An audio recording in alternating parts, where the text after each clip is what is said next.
नमस्कार दोस्तों, कैसे आप सब। आशा करते हैं आप लोग जहां भी होंगे, जैसे होंगे, मस्त होंगे और खूब पढ़ाई लिखाई कर रहे होंगे। साथियों, सामान्य अध्ययन में हमने संविधान विषय को शुरू किया है। सबसे पहले साथियों हमने समझा था कि संविधान क्या है और राज्य व्यवस्था क्या है, उसको हमने पहले वीडियो के माध्यम से आपको समझाया। दूसरे वीडियो में हमने समझा कि संविधान का निर्माण कैसे कैसे हुआ, भारतीय संविधान कैसे कैसे बना। ये चीजें हमने आपको सेकेंड वीडियो के माध्यम से आप तक रखा। आज हम उसी क्रम में आगे बढ़ते हैं साथियों, और सबसे पहले शुरू करते हैं कि प्रस्तावना, संविधान की प्रस्तावना क्या होती है। और उसमें हम इस वीडियो के माध्यम से आपको समझाने की कोशिश करेंगे कि संविधान की प्रस्तावना क्या है और इसका परिचय आपको देंगे। फिर हम नेक्स्ट समझेंगे कि प्रस्तावना से संबंधित मुख्य विषय क्या है। हमारे भारत का जो संविधान है साथियों, उसमें प्रस्तावना में कौन कौन से मुख्य विषय हैं, उसको हमको जानना बहुत जरूरी है। ये चीजें हम यहाँ से समझेंगे। और तीसरा टॉपिक पे जाएंगे अपने साथियों, और प्रस्तावना से संबंधित प्रमुख मुद्दों को समझेंगे। और उस मुद्दों में हम लोग चर्चा करेंगे कि संविधान जो है, संविधान की जो प्रस्तावना है वो परिवर्तनीय है कि नहीं, वो संशोधनीय है कि नहीं, और वो प्रस्तावना जो है वो संविधान का अंग है कि नहीं। तो एक एक करके हम इस वीडियो के माध्यम से आपको हम सारी चीजें प्रस्तावना से संबंधित आपके समक्ष रखेंगे। तो शुरू करते हैं साथियों। सबसे पहले देखते हैं कि प्रस्तावना है क्या, प्रस्तावना होता क्या है, और भारतीय संविधान की प्रस्तावना क्या है।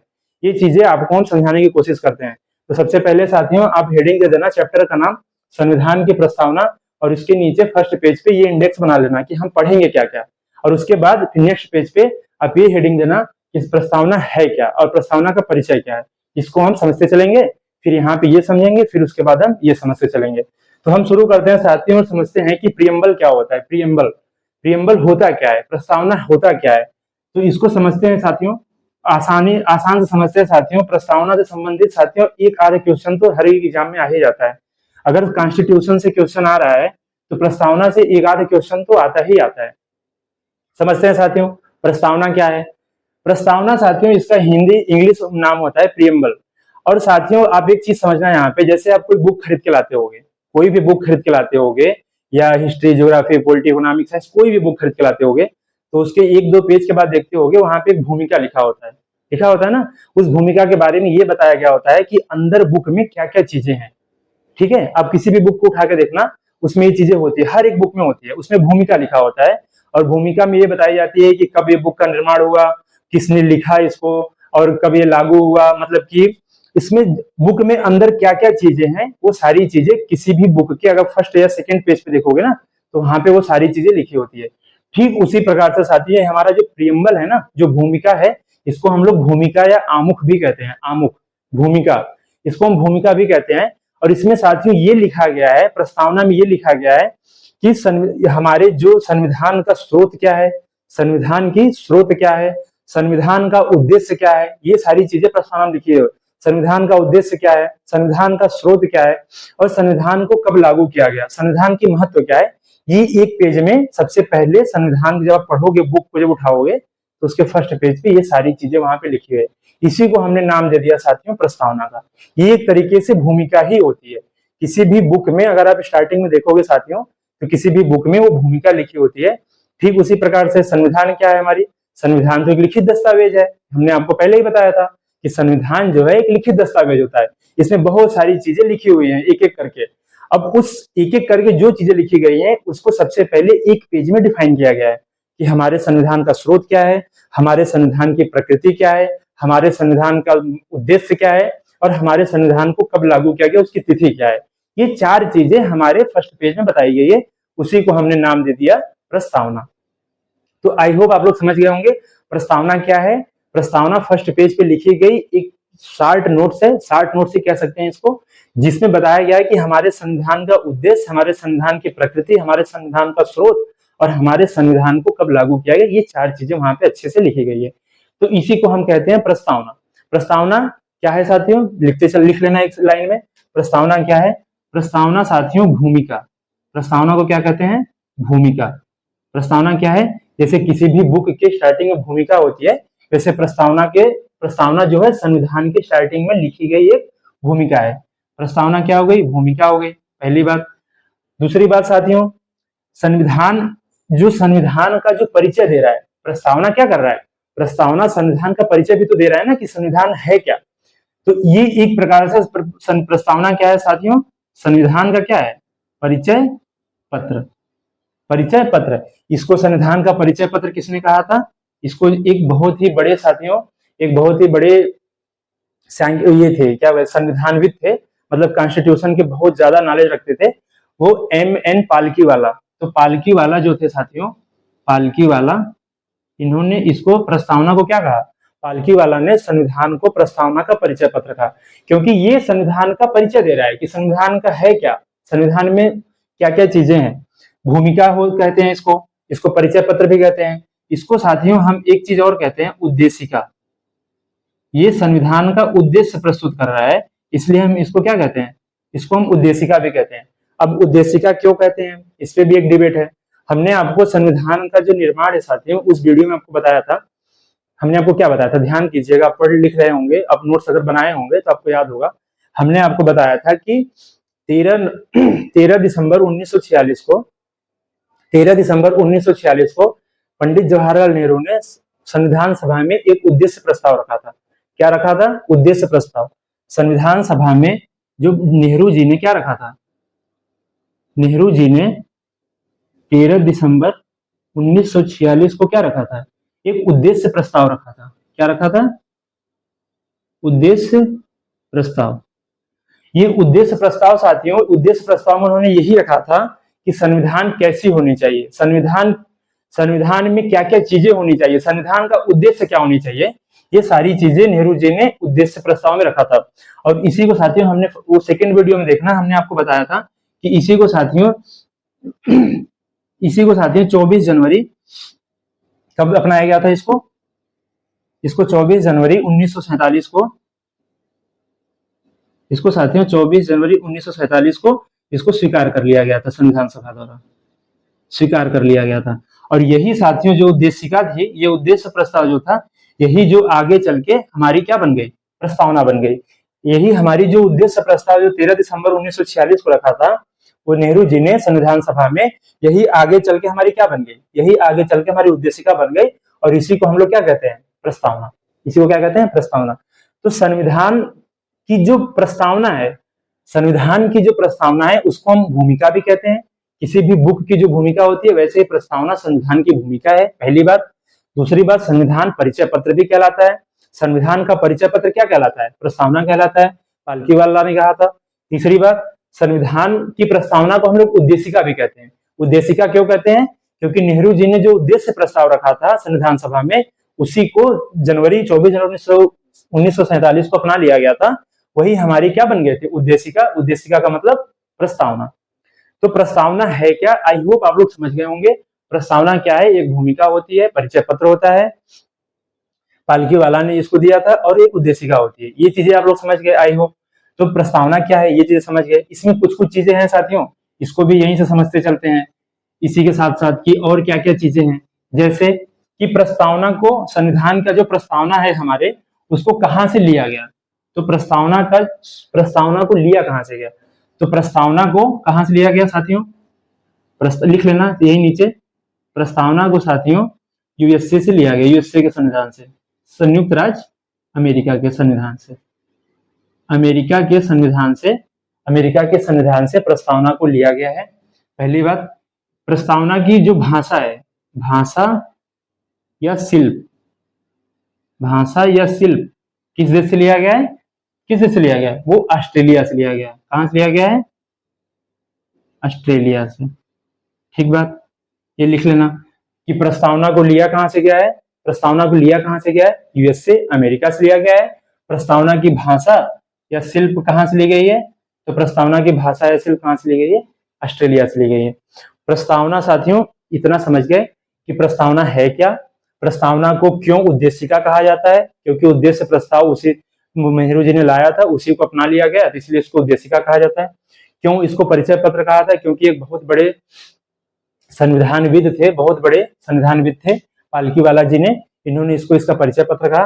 और एक भूमिका भी होती है, क्योंकि हर एक बुक के स्टार्टिंग में भूमिका होती है, उसी प्रकार से संविधान की जो बुक है उसके स्टार्टिंग में प्रस्तावना दी गई है, इसलिए इसको हम इसका परिचय पत्र भी कहते हैं। संविधान की प्रस्तावना कहां से ली गई है? बोलो, लिखो। संविधान की प्रस्तावना कहां से ली गई है? यूएसए। और संविधान की भाषा या शिल्प कहां से ली गई है? ऑस्ट्रेलिया। समझ गए? नेक्स्ट, ये हमारा हो गई संविधान की प्रस्तावना का परिचय और संविधान की प्रस्तावना है क्या। समझ गए। अब हम अपने नेक्स्ट पे चलते हैं साथियों कि संविधान का जो प्रस्तावना है उसके संबंधित मुख्य विषय क्या क्या है। संविधान की जो प्रस्तावना है उससे संबंधित जो मुख्य विषय है हम उस पर चर्चा करते हैं कि संविधान की प्रस्तावना के मुख्य विषय क्या क्या है। अब हम समझते हैं, आप लोग समझ गए ना कि संविधान की प्रस्तावना क्या है, प्रस्तावना किसे कहते हैं और संविधान की प्रस्तावना क्या है, ये समझ गए। अब हम समझते हैं साथियों, अब हम नेक्स्ट टॉपिक पे अपने चलते हैं और ये समझने की कोशिश करते हैं कि संविधान की प्रस्तावना के मुख्य विषय क्या है। इसको भी मिटा देते हैं, आप लोग लिखते रहिएगा मेरे साथ साथ। अब हम देखते हैं साथियों कि संविधान की प्रस्तावना के मुख्य विषय क्या है। हेडिंग देना, प्रस्तावना के मुख्य विषय। प्रस्तावना के मुख्य विषय। प्रस्तावना के मुख्य विषय। साथियों पहले आप एक चीज समझना कि संविधान की जो प्रस्तावना है वो है क्या। हम आपको पढ़ाते हैं, हम आपको बता देते हैं कि प्रस्तावना है क्या और हम एक एक करके इसके मुख्य विषय जो है उसकी जो मेन बॉडी है उसको हम यहाँ पे इस टॉपिक के माध्यम से समझेंगे। तो संविधान की प्रस्तावना क्या है। सबसे पहले इसमें लिखा गया है कि हम भारत के लोग। प्रस्तावना कहाँ से शुरू होती है, हम भारत के लोग, मतलब हम मतलब जो जनता है यहाँ की, भारत की जनता, मतलब हम भारत के लोग। तो हम भारत के लोग कहने का मतलब यह है कि संविधान की जो प्रस्तावना है या संविधान का जो स्रोत है वो कौन है, हम लोग हैं, मतलब यहाँ की जनता है। तो मुख्य विषय को साथियों हम लोग 3 पार्ट में बांटते हैं। सबसे पहले संविधान का स्रोत। संविधान का स्रोत कहता क्या है संविधान, हम भारत के लोग। संविधान के स्रोत कौन है, जनता, लिख लेना। संविधान के स्रोत कौन हो गई, जनता। नेक्स्ट संविधान का स्रोत, ये कौन हो गई, जनता, हम भारत के लोग। नेक्स्ट भारत को एक संपूर्ण प्रभुत्व संपन्न, समाजवादी, पंथ निरपेक्ष, लोकतंत्रात्मक गणराज्य बनाने के लिए। तो इसका उद्देश्य क्या दिख रहा है, इसका उद्देश्य क्या दिख रहा है, संविधान की प्रकृति या संविधान की नहीं प्रकृति, संविधान की प्रकृति क्या है, संविधान की प्रकृति है, संविधान का नेचर क्या है कि हम भारत के लोग, मतलब संविधान का स्रोत कौन हो गई, यहाँ की जनता, भारत के लोग, पहली बात। दूसरी बात इसकी प्रकृति क्या है, इसकी प्रकृति आगे संविधान में लिखा गया, प्रस्तावना में लिखा गया है कि हम भारत के लोग भारत को एक संपूर्ण प्रभुत्व संपन्न, समाजवादी, पंथ निरपेक्ष, लोकतंत्रात्मक गणराज्य बनाने के लिए। इसकी प्रकृति क्या हो गई, संविधान की प्रकृति।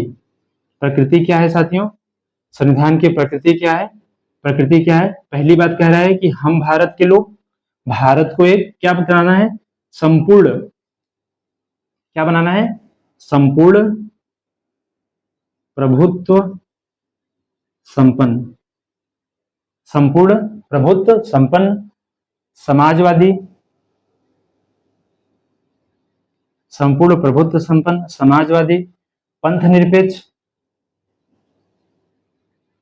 ये आप प्रस्तावना जब देखेंगे ना वहां पे एकदम ऐसे लिखा गया है, संपूर्ण प्रभुत्व संपन्न, समाजवादी, पंथ निरपेक्ष, लोकतंत्रात्मक, लोकतंत्रात्मक गणराज्य। ठीक है, तो कह क्या रहा है, हमारा प्रस्तावना क्या कर रहा है कि हम भारत के लोग, मतलब भारत की जनता, हम भारत के लोग मतलब भारत की क्या, जनता, भारत को एक संपूर्ण प्रभुत्व संपन्न, समाजवादी, पंथ निरपेक्ष, लोकतंत्रात्मक गणराज्य बनाने के लिए तीसरी चीज, दूसरी चीज हो गई, तीसरी चीज बनाने के लिए तथा उनके समस्त नागरिकों में विचार, अभिव्यक्ति, विश्वास, धर्म और उपासना की स्वतंत्रता, सामाजिक, आर्थिक, राजनीतिक न्याय। देखो सबसे पहले समझना एक चीज, यहाँ पे हम भारत के लोग भारत को एक संपूर्ण प्रभुत्व संपन्न, समाजवादी, पंथ निरपेक्ष, लोकतंत्रात्मक गणराज्य बनाने के लिए तथा उनके समस्त नागरिकों में सामाजिक, आर्थिक, राजनीतिक न्याय, सामाजिक, आर्थिक, राजनीतिक न्याय। तो यहाँ पे साथियों इसका उद्देश्य क्या दिख रहा है, इसका उद्देश्य दिख रहा है, ये तो हो गई इसकी प्रकृति, अब इसका उद्देश्य क्या दिख रहा है, सबसे पहले न्याय की बात कर रहा है। कौन कौन सी न्याय, सामाजिक, आर्थिक, राजनीतिक न्याय, सामाजिक, आर्थिक, राजनीतिक न्याय। दूसरी चीज विचार, अभिव्यक्ति, विश्वास, धर्म और उपासना की स्वतंत्रता। न्याय के बाद क्या दिख रहा है, स्वतंत्रता, विचार, अभिव्यक्ति, विश्वास, धर्म और उपासना की स्वतंत्रता, प्रतिष्ठा और अवसर की समानता। तीसरी चीज क्या दिख रही है? समानता। तीसरी चीज क्या दिख रही है? समानता। प्रतिष्ठा और अवसर की समानता प्राप्त कराने के लिए, प्रतिष्ठा और अवसर की समानता प्राप्त कराने के लिए तथा उन सब में, नेक्स्ट क्या कह रहा है प्रस्तावना, तथा उन सब में व्यक्ति की गरिमा, उन सब में क्या कह रहा है? व्यक्ति की गरिमा तथा उन सब में व्यक्ति की गरिमा तथा राष्ट्र की एकता और अखंडता सुनिश्चित करने वाली क्या? बंधुता। बंधुता कौन सी? राष्ट्र की एकता और अखंडता सुनिश्चित करने वाली बंधुता। राष्ट्र की एकता और अखंडता सुनिश्चित करने वाली बंधुता प्राप्त कराने के लिए दृढ़ संकल्पित होकर संविधान सभा द्वारा आज 26 नवंबर 1949 को एतद द्वारा संविधान को अंगीकृत, अधिनियमित और आत्मसमर्पित किया जाता है। ये हमारा प्रस्तावना कहलाता है। तो नेक्स्ट हमको इसमें क्या मिलता है? संविधान को तिथि। तिथि में क्या लिखा गया है? 26 नवंबर 1949। ये हमारी हो गई प्रस्तावना। इसमें लास्ट में 3 टर्म आता है, अंगीकृत, अधिनियमित और आत्मसमर्पित किया जाता है। फिर से एक बार हम प्रस्तावना पढ़ते हैं, आप लोग मेरे साथ देखिएगा इसको क्या कह रहा है प्रस्तावना। हमारी प्रस्तावना के मुख्य विषय क्या क्या है? संविधान के स्रोत इसमें दिखती है, संविधान की प्रकृति इसमें दिखती है, संविधान का उद्देश्य दिखता है और संविधान को कब लागू किया इसकी हमको तिथि दिखती है। ये 4 चीजें हमको प्रस्तावना में दिखती है। हमारी प्रस्तावना है क्या साथियों? इसको समझना।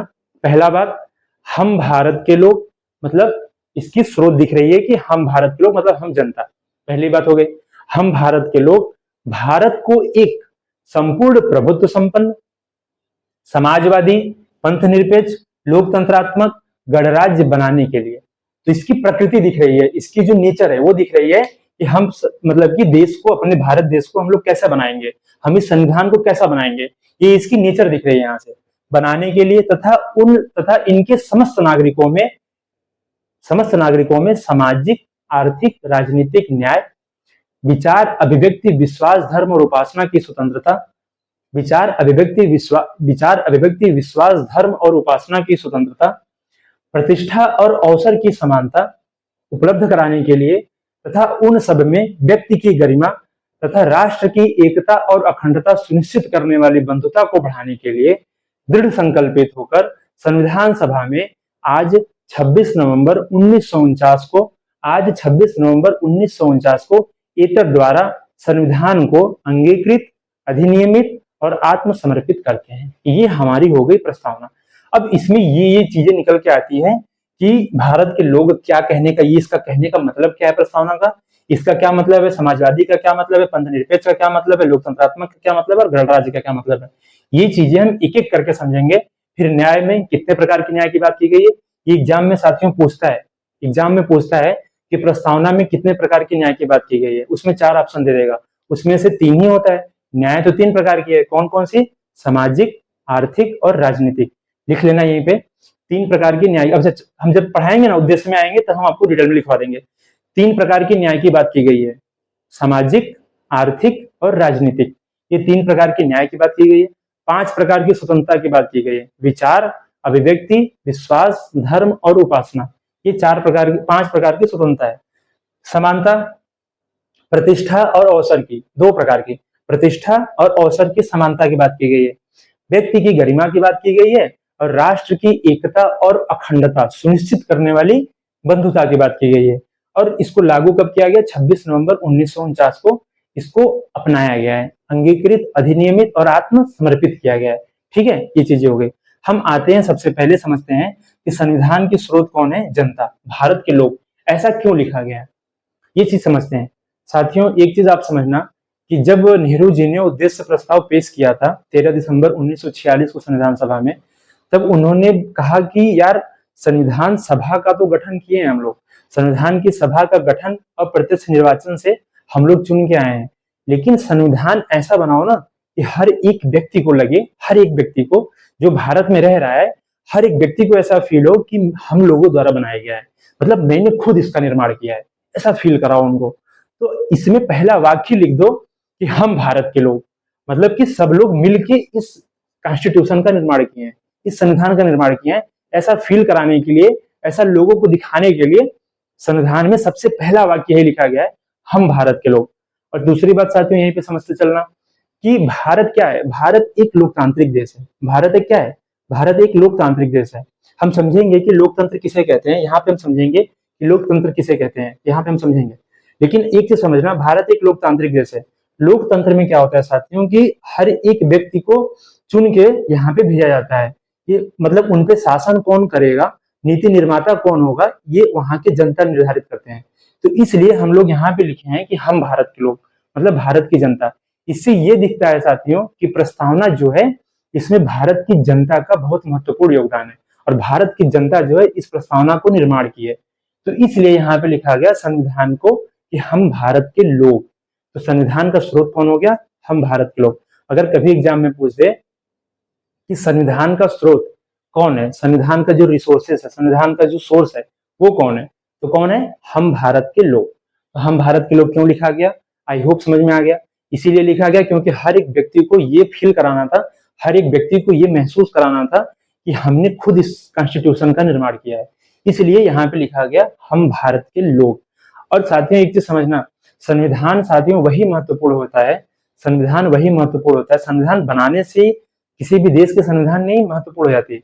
संविधान को कितना लागू किया गया है, संविधान को कितने लोगों ने आत्मसात किया है, कितने लोगों ने इसको अपनाया है, कितने लोगों ने इसको अपने अंदर उतारा है, ये चीजें जब मिलती है ना तब हमें पता चलता है कि कितना किसी भी देश का संविधान कितना महत्वपूर्ण है और कितना सफल है। ये तभी हो पाती है। और जब तक हम इसको फील नहीं कराएंगे ना कि हम सब लोग मिलकर इसका निर्माण किए, तब तक कोई जनता इसको अपनाएगी नहीं, और जब जनता नहीं अपनाएगी तो संविधान का कोई महत्व ही नहीं है। बहुत से देशों के साथियों संविधान धरे के बने, तो बने संविधान, लेकिन धरे के धरे रह गए, किसी ने अपनाया ही नहीं, किसी ने उसको उतना वैल्यू ही नहीं दिया। लेकिन भारत है, जैसे संयुक्त राज्य अमेरिका है, दक्षिण अफ्रीका है, ये सबसे सफल संविधान माने जाते हैं, सबसे सफल संविधान। तो हम भारत के लोग लिखने का मेन पर्पज यही था। और भारत के जो स्रोत है, संविधान का जो स्रोत है, भारतीय संविधान का जो स्रोत है वो कौन हो गए, भारत के लोग। कौन है, आप भी हो, हम भी हैं, सब लोग हैं। ऐसा पंडित नेहरू ने हमको फील करा दिया है, बाकी है कि नहीं है आप डिसाइड कीजिएगा, ठीक है। तो हम भारत के लोग संविधान के स्रोत हो गए, पहली बात हटा देते हैं इसको। नेक्स्ट साथियों है कि इसकी प्रकृति क्या है। प्रकृति में सबसे पहला आता है संपूर्ण प्रभुत्व संपन्न, सॉवरेनिटी। सॉवरेनिटी क्या होती है साथियों, संपूर्ण प्रभुत्व संपन्न का हेडिंग देना, नीचे लिखना, जैसे ये तो लिख लिए, अब नेक्स्ट पे आना, प्रकृति में नीचे हेडिंग देना संपूर्ण प्रभुत्व संपन्न। संपूर्ण प्रभुत्व संपन्न में एक लाइन लिखना, संपूर्ण प्रभुत्व संपन्न सॉवरेन जो कंट्री क्या होती है, सॉवरेन कंट्री पता है क्या होती है, लिखना वहां पे कि सॉवरेन कंट्री वह होती है, या संपूर्ण प्रभुत्व संपन्न से मतलब, संपूर्ण प्रभुत्व संपन्न से तात्पर्य हमारा यह है कि कोई भी देश अपने आंतरिक और बाह्य मामलों में स्वतंत्र हो। लिख लेना सॉवरेनिटी में, सॉवरेनिटी क्या होती है साथियों, संपूर्ण प्रभुत्व संपन्न क्या होता है कि कोई भी देश जो है अपने आंतरिक और बाह्य मामलों में पूर्ण रूप से स्वतंत्र हो। मतलब कि उसके आंतरिक निर्णय क्या होंगे ये वो खुद डिसाइड करता हो, और उसके बाह्य निर्णय क्या होंगे वो भी वो खुद डिसाइड करता हो, किसी का उस पर बाहरी दबाव कोई ना हो। तो हम कहेंगे कि वो देश क्या है, संपूर्ण प्रभुत्व संपन्न, सॉवरेन कंट्री। तो भारत क्या है, भारत के प्रस्तावना में ही लिखा गया है कि भारत एक सॉवरेन कंट्री है, भारत एक क्या है, संपूर्ण प्रभुत्व संपन्न। संपूर्ण प्रभुत्व संपन्न का मतलब क्या होता है साथियों, संपूर्ण प्रभुत्व संपन्न का मतलब होता है कि कोई भी देश जो अपने आंतरिक मामले, पहले ये परिभाषा लिख लेना कि कोई भी देश जो अपने आंतरिक और बाह्य मामलों में पूर्ण रूप से स्वतंत्र होता है, उस पर कोई बाहरी दबाव काम नहीं करता, उसको हम कहते हैं संपूर्ण प्रभुत्व संपन्न देश। संपूर्ण प्रभुत्व संपन्न, उसके नीचे लिखना संपूर्ण प्रभुत्व संपन्न में साथियों आंतरिक मामले, आंतरिक मामले में क्या, आंतरिक मामले में जैसे उसकी सामाजिक नीतियां क्या हो गई, जैसे वो कौन सी नीतियां बनाती है, सामाजिक नीतियां क्या है, ये उसका निर्धारण वो खुद करे, ना कि अमेरिका उसको बताए कि तुम अपनी सामाजिक नीति ये बताओगे, नहीं, तो सॉवरेन कंट्री नहीं होगी। सॉवरेन कंट्री वही होगी जो अपनी सामाजिक नीतियां खुद बनाती हो। ये इसके आंतरिक मामले, सामाजिक नीतियां हो गई, उसकी आर्थिक नीतियां कि हमारी आर्थिकी कैसी होगी, हमारी जो इकोनॉमी है वो कैसी होगी, मिश्रित होगी कि पूंजीवादी होगी कि समाजवादी होगी कि क्या होगी, वो आर्थिक नीतियां जो है वो अगर कोई देश खुद बनाता हो, कोई भी देश अगर अपनी राजनीतिक नीतियां, कोई भी देश जो है अपनी अगर राजनीतिक नीतियां, अगर राजनीतिक जो नीतियां हैं अगर वो खुद से बनाता है तो हम कहेंगे कि वो देश क्या है, सॉवरेन। अगर वो आंतरिक मामले में स्वतंत्र हो प्लस वो बाह्य मामलों में, बाह्य मामलों में क्या, बाह्य मामलों में क्या आता है साथियों समझना, बाह्य मामलों में क्या होता है, जो बाह्य मामले होते हैं साथियों, बाह्य मामले में क्या होता है, जैसे बाह्य मामले में लिखना, जैसे हमारा किस देश के साथ क्या संबंध होगा, जैसे भारत का अमेरिका के साथ कैसा संबंध होगा, हमारी विदेश नीति कैसी होगी। अगर ये हम खुद से बना रहे हैं, ना कि हमको कोई देश आके बता रहा है, ना कि हमको ऑस्ट्रेलिया बता रहा है कि तुम्हारी विदेश नीति ये होगी, तुम्हारी किसी दूसरे देश के साथ संबंध ऐसा होना चाहिए, तुम इस देश के साथ ये सामान खरीद सकते हो, ये नहीं खरीद सकते हो। अगर ये हमको कोई दूसरा देश बता रहा है, इसका मतलब हम सॉवरेन नहीं है, हम संपूर्ण प्रभुत्व संपन्न नहीं है। भारत क्या है साथियों, भारत एक संपूर्ण प्रभुत्व संपन्न देश है। इसका यही मतलब है कि हम अपनी आंतरिक मामले मतलब राजनीतिक नीतियां, सामाजिक नीतियां और आर्थिक नीतियां में पूर्ण रूप से स्वतंत्र हैं। दूसरा, बाह्य मामले जैसे हमारी विदेशी संबंध कैसे होंगी, हमारी विदेशी नीतियां कैसे होंगी, हम किस देश से क्या आयात करना है, क्या निर्यात करना है, इस मामले में हम एकदम स्वतंत्र हैं, हमको कोई नहीं बताएगा, हम खुद से डिसाइड करेंगे और हम खुद से जो करना है करेंगे। तो हम कहेंगे कि ऐसे देश जो होते हैं वो पूर्ण रूप से संपूर्ण प्रभुत्व संपन्न देश होते हैं। समझ गए? संपूर्ण प्रभुत्व संपन्न का मतलब क्या होता है कि अगर कोई भी देश अपने आंतरिक मामले ब्रैकेट में कौन कौन सी, सामाजिक नीतियां, आर्थिक नीतियां और राजनीतिक नीतियां, कामा बाह्य मामले, बाह्य मामले में क्या, विदेश नीति, विदेशों के साथ संबंध, आयात निर्यात पे पूर्ण स्वतंत्रता। अगर ये मामले, बाह्य मामले, आंतरिक मामले और बाह्य मामलों में अगर कोई भी देश पूर्ण रूप से अगर स्वतंत्र है तो हम उसको कहेंगे सॉवरेन कंट्री। क्या कहेंगे? संपूर्ण प्रभुत्व संपन्न देश। संपूर्ण प्रभुत्व संपन्न, समझ गए? अब नेक्स्ट आता है साथियों आपका समाजवादी। क्या आता है? समाजवादी। संपूर्ण प्रभुत्व संपन्न समझ गया ना। अब नेक्स्ट आता है आपका समाजवादी। संपूर्ण प्रभुत्व संपन्न मिटा देते हैं। अब हम नेक्स्ट समझते हैं साथियों समाजवादी। हटा ही देते हैं पूरा, एक एक करके समझते चलते हैं। आप तो लिख ही लिए हैं, इसको चार्ट बना लिए होंगे। अब चार्ट बना लिए हैं तो बस एक एक करके समझते चलते हैं, ठीक है। अब नेक्स्ट आता है साथियों संपूर्ण प्रभुत्व संपन्न। अच्छा, एक चीज यहाँ पे ध्यान देना साथियों, एग्जाम में ना कभी कभी ये पांचों को दे देता है और क्रम लगाने को पूछ लेता है। जैसे पीसीएस के एग्जाम में, वनडे एग्जामों में ऐसा पूछ लेता है कि जैसे ये चारों पांचों दे देगा कि हमारे प्रस्तावना में ये शब्द लिखे गए हैं, इनका क्रम लगाओ। तो ये क्रम भी याद कर लेना। क्रम क्या है? संपूर्ण प्रभुत्व संपन्न, समाजवादी, पंथ निरपेक्ष, लोकतंत्रात्मक, गणराज्य। याद कर लेना इसको। संपूर्ण प्रभुत्व संपन्न हो गया। अब हम आते हैं समाजवादी पे। समाजवादी, भारत जो है प्रस्तावना में ही कहा गया है कि भारत जो है एक समाजवादी कंट्री है। भारत जो है एक समाजवादी देश है। समाजवादी का मतलब क्या होता है साथियों? समाजवादी का मतलब कुछ नहीं होता। समाजवादी का मतलब साथियों सिंपल सा एक मतलब होता है कि संपत्ति पे, जो हमारी जो संपत्ति है, संपत्ति पे, संपत्ति का समान वितरण, समान वितरण। अगर जैसे आपके देश में अगर 50 रुपए की अगर प्रॉपर्टी है तो उस पर अगर जितने भी लोग हैं उनमें समान रूप से बांट दो। संपत्ति का समान वितरण, पहली बात। दूसरी बात, समाजवादी का क्या मतलब होता है? संपत्ति का समान वितरण, असमानता को कम करना, असमानता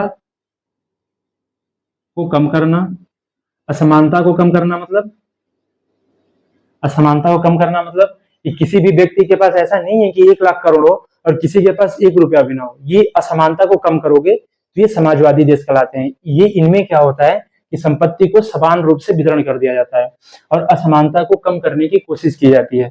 ये समाजवादी हो गई। तीसरा चीज, मजदूर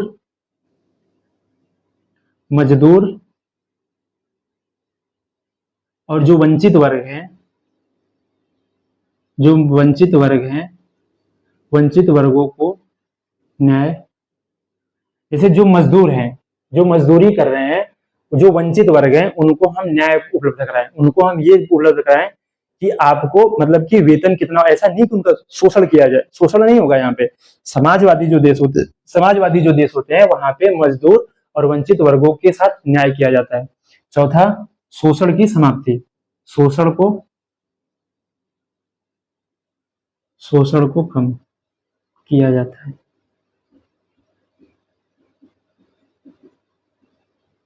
ठीक है, तो ये समाजवादी का मतलब क्या होता है? सबसे पहले हमने संपूर्ण प्रभुत्व संपन्न समझा, अब हम समाजवादी समझ रहे हैं। समाजवादी में साथियों क्या है कि संपत्ति का समान वितरण किया जाता है।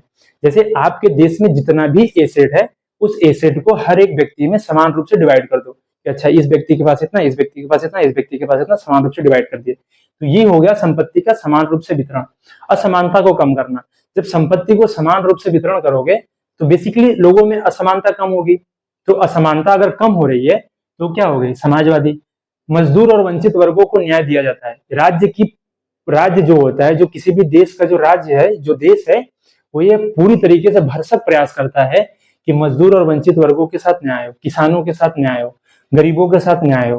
तो जो भी वंचित वर्ग है, महिलाओं के साथ न्याय हो, मजदूरों के साथ न्याय हो, इन लोगों के साथ न्याय हो। इसी को ध्यान में रखते हुए साथियों महिलाओं के संबंधित नीति बनाई जाती है। एससी एसटी जो शेड्यूल ट्राइब है, शेड्यूल कास्ट है, ओबीसी है, वंचित वर्गों के साथ न्याय। समाजवादी नीति कहती है ना कि वंचित वर्गों के साथ न्याय हो।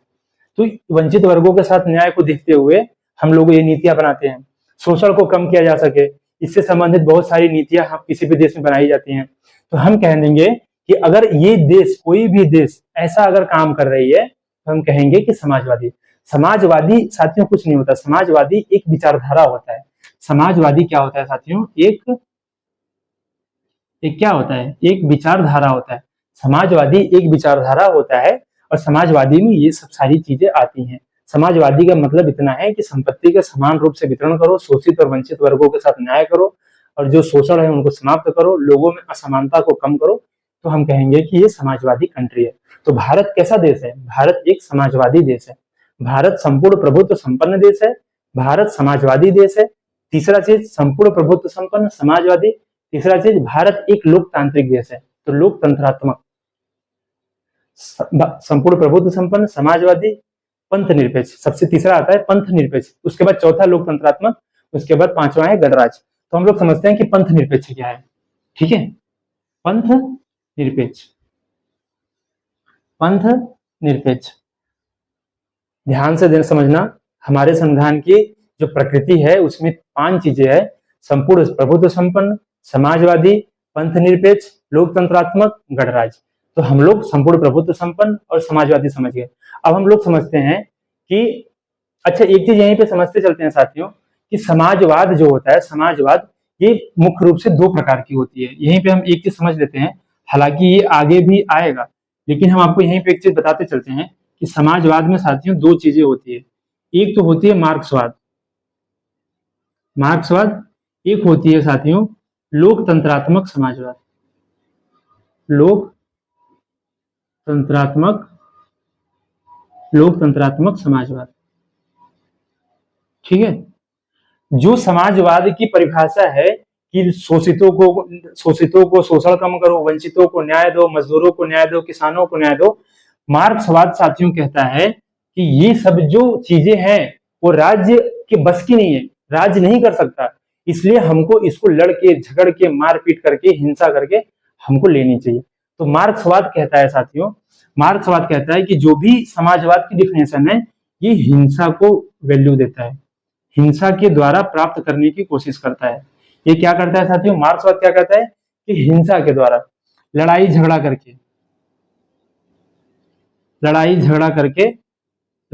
करके छीनने की बात करता है। मार्क्सवाद कहता है कि राज्य के बस की बात नहीं है कि राज्य आके सब कुछ कर देगा। मार्क्सवाद कहता है कि समाजवाद लाने के लिए हमको खुद को आगे आना होगा, हमको लड़ना होगा, हमको झगड़ना होगा, हमको हिंसा करना होगा, किसी को मारना होगा। तो मार्क्सवाद ये बात कहती है। तो समाजवाद, अगर मार्क्सवाद भी है, समाजवाद जो है 2 पार्ट में है, एक मार्क्सवाद और एक लोकतांत्रिक समाजवाद।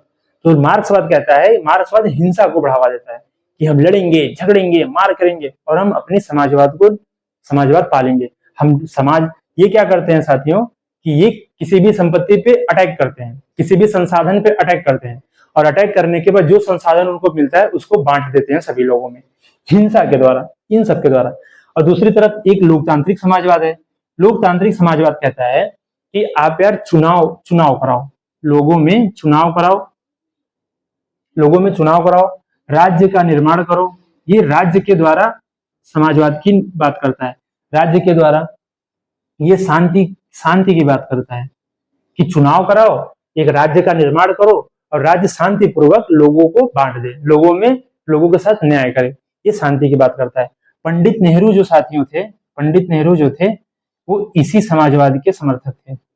पंडित जो नेहरू थे इसी समाजवाद के समर्थक थे कि यार चुनाव कराओ, क्या कराओ, चुनाव कराओ, राज्य का निर्माण करो और राज्य के निर्माण में शांतिपूर्वक जो हमारी जो संसाधन है उसको लोगों में बांटो, वंचित और शोषितों के साथ न्याय करो, मजदूरों के साथ न्याय करो, किसानों का कल्याण करो और लोगों के साथ एक असमानता को कम करो। तो ये लोकतांत्रिक समाजवाद है। और मार्क्सवाद कहता है हिंसा करो, लड़ाई झगड़ा करो और अपने संसाधन को छीनो, झपटो और अपना वितरण करो। ये हो गई समाजवाद। ये लिख लेना, समाजवाद पहले लिख लेना। समाजवाद होता क्या है और हमारे देश में कैसी समाजवाद है। भारत में लोकतंत्रात्मक समाजवाद है साथियों। पंडित नेहरू इसी के समर्थक थे और मार्क्सवाद के समर्थक हमारा देश नहीं है। हमारा देश जो है लोकतंत्रात्मक समाजवाद का समर्थक है। ये दो पार्ट में समाजवाद हो गई। नेक्स्ट आते हैं साथियों, संपूर्ण प्रभुत्व संपन्न, समाजवादी, पंथ निरपेक्ष। अब हम देखते हैं कि पंथ निरपेक्ष क्या है। पंथ निरपेक्ष, हम तीसरी चीज देखते हैं साथियों कि हमारी जो संविधान की प्रकृति है उसमें तीसरी चीज है पंथ निरपेक्ष।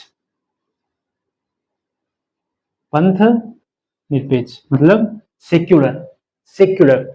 अच्छा, पहले समझते हैं कि पंथ निरपेक्ष का मतलब क्या होता है। पंथ निरपेक्ष मतलब जो सेक्युलर कंट्री होती है, हमारा जो देश है, हमारे प्रस्तावना में लिखा गया है कि हम एक सेक्युलर कंट्री है, हम एक पंथ निरपेक्ष देश है। पंथ निरपेक्ष का मतलब क्या होता है। पंथ निरपेक्ष का मतलब होता है कि कोई भी देश है, जैसे कोई भी राज्य है, राज्य का कोई भी राजकीय धर्म, पहली बात कहता है कि राज्य का कोई राजकीय धर्म नहीं होगा। लिख लेते रहना साथियों मेरे साथ साथ। पहली बात कहता है कि राज्य का कोई राजकीय धर्म नहीं होगा। जैसे एग्जांपल तो समझना, जैसे साथियों पाकिस्तान ये निर्धारित करके रखा है कि पाकिस्तान एक इस्लामिक कंट्री है। वो अपने संविधान में ही लिख दिया है कि हम एक इस्लामिक कंट्री है। लेकिन भारत के संविधान में तो ऐसा कहीं नहीं लिखा गया है ना कि भारत एक हिंदू देश है या भारत एक मुस्लिम देश है या भारत एक सिख देश है, भारत एक जैन देश है, ईसाई देश है। ऐसा तो कहीं नहीं लिखा गया कुछ भी। तो भारत कैसा देश है। भारत पंथ निरपेक्ष देश है। राज्य का कोई भी राजकीय धर्म नहीं है, मतलब ऐसा कोई धर्म नहीं है जो राज्य का हो। राज्य में सभी धर्मों के लोग समान रूप से अपना काम कर सकते हैं। तो पंथ निरपेक्ष देश वही होता है जहां पे राज्य का कोई भी राजकीय धर्म नहीं होता है, पहली बात। दूसरी बात साथियों, दूसरी बात क्या होती है कि यहाँ पे प्रत्येक व्यक्ति को किसी भी धर्म की मानने की क्या होती है, स्वतंत्रता होती है। प्रत्येक व्यक्ति को किसी भी धर्म को मानने की क्या होती है, स्वतंत्रता होती है।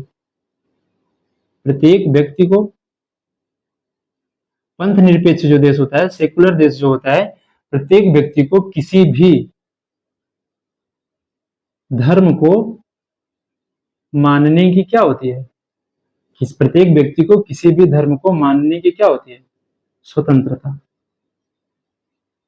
दूसरी बात समझना चाहती हूँ कि जो पंथ निरपेक्ष देश होता है उसमें प्रत्येक व्यक्ति को किसी भी धर्म को मानने की क्या होती है, स्वतंत्रता होती है। जैसे हम हैं, अगर हम हिंदू हैं तो हम हिंदू मान सकते हैं, हम हिंदू के हिसाब से अपना आचरण व्यवहार हम कुछ भी कर सकते हैं।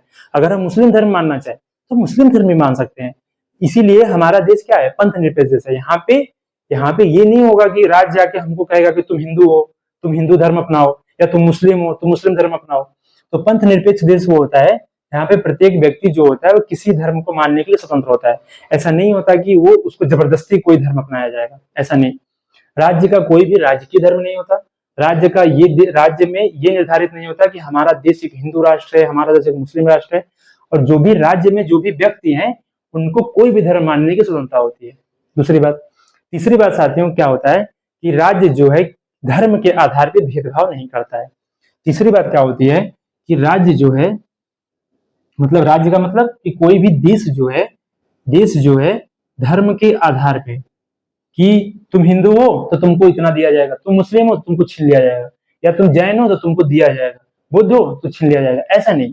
पंथ निरपेक्ष देश में होता है कि राज्य जो है धर्म के आधार पे भेदभाव नहीं करता। धर्म के आधार पे क्या करता है, भेदभाव नहीं करता है। समझ में आया? क्या समझ में आया? पंथ निरपेक्ष देश कौन होता है? पंथ निरपेक्ष देश में साथियों क्या होता है कि राज्य का राजकीय धर्म नहीं होगा, पहली बात। प्रत्येक व्यक्ति को किसी भी धर्म को मानने की स्वतंत्रता होगी। दूसरी बात, राज्य धर्म के आधार पे भेदभाव नहीं करता। ये नहीं कहेगा कि तुम मुस्लिम हो तो तुमसे छीन लेंगे, तुम हिंदू हो तो तुमसे छीन लेंगे, ऐसा नहीं। जो भी धर्म अपनाने वाले हैं सभी व्यक्ति को समान रूप से हर एक चीज दिया जाएगा। तो राज्य धर्म के आधार पर भेदभाव नहीं करेगा, जो भी है जैसे हैं सबको समान रूप से दिया जाएगा। तो भारत कैसा देश है? भारत एक पंथ निरपेक्ष देश है, क्योंकि भारत में कोई भी, भारत ये घोषणा करके नहीं रखा है कि हम कौन सा देश है, धर्म के आधार पर वो घोषणा नहीं किया है। तो भारत में कोई भी राजकीय धर्म नहीं है। भारत में साथियों व्यक्ति को किसी भी धर्म को मानने की स्वतंत्रता है, और भारत में साथियों धर्म के आधार पर भेदभाव नहीं किया जाता कि हिंदू मुस्लिम के आधार पर, हिंदू सिख जैन पारसी ईसाई किसी भी आधार पर यहाँ पे भेदभाव नहीं किया जाता। अगर ये सारी चीजें होंगी तो हम कहेंगे कि कोई भी देश क्या है, पंथ निरपेक्ष है। तो भारत कैसा देश है? भारत एक सेक्युलर देश है, भारत एक पंथ निरपेक्ष देश है, ध्यान देना। ठीक है, ये हो गई तीसरी चीज। चौथी चीज साथियों, साथ साथ लिखते रहना, ये लिख लेना। तो तीन चीज समझे हम लोग यहाँ पे, संपूर्ण प्रभुत्व संपन्न, समाजवादी, पंथ निरपेक्ष। अब चौथा चीज हम लोग समझते हैं, लोकतंत्रात्मक क्या होता है। लोकतंत्र क्या होता है? लोकतंत्र, डेमोक्रेसी, डेमोक्रेसी। चौथी चीज साथियों, लोकतंत्र। लोकतंत्र क्या है? डेमोक्रेसी। डेमोक्रेसी साथियों सबसे देखना यहाँ पे, लोकतंत्र, लोक मतलब जनता, जनता का जो तंत्र होता है उसको हम कहते हैं लोकतंत्र। जनता का, लोक मतलब जनता, और तंत्र मतलब जो उनसे निर्मित सिस्टम होता है, जनता से जो मिलकर सिस्टम बनता है उसको हम कहते हैं लोकतंत्र। लोकतंत्र का इंग्लिश होता है साथियों डेमोक्रेसी, डेमोक्रेसी। ठीक है, ये दो शब्द से मिलकर बना होता है साथियों, डेमोस और क्रेसिया। डेमोस और क्रेसिया। डेमोस मतलब होता है साथियों, डेमोस मतलब होता है जनता का, क्रेसिया मतलब होता है साथियों शासन। ठीक है, अगर जनता का, डेमोस मतलब जनता और क्रेसिया मतलब शासन, अगर जनता का शासन होगा तो हम कहेंगे कि डेमोक्रेसी है। मतलब कि किसी भी लोकतंत्र में क्या होता है, किसी भी डेमोक्रेसी में क्या होता है साथियों, वहां की जो जनता होती है वो मालिक होती है।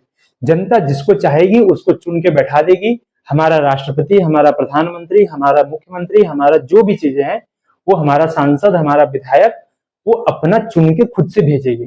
ठीक है, तो जनता का शासन, जनता अपने ऊपर खुद से शासन अपने द्वारा करती है। यहाँ पे साथियों रूसो जो थे, एक महान दार्शनिक थे फ्रांस के, रूसो जो थे एक फ्रांस के महान दार्शनिक थे। उन्होंने लोकतंत्र को पता है क्या कहा है? लोकतंत्र को कहा है जनता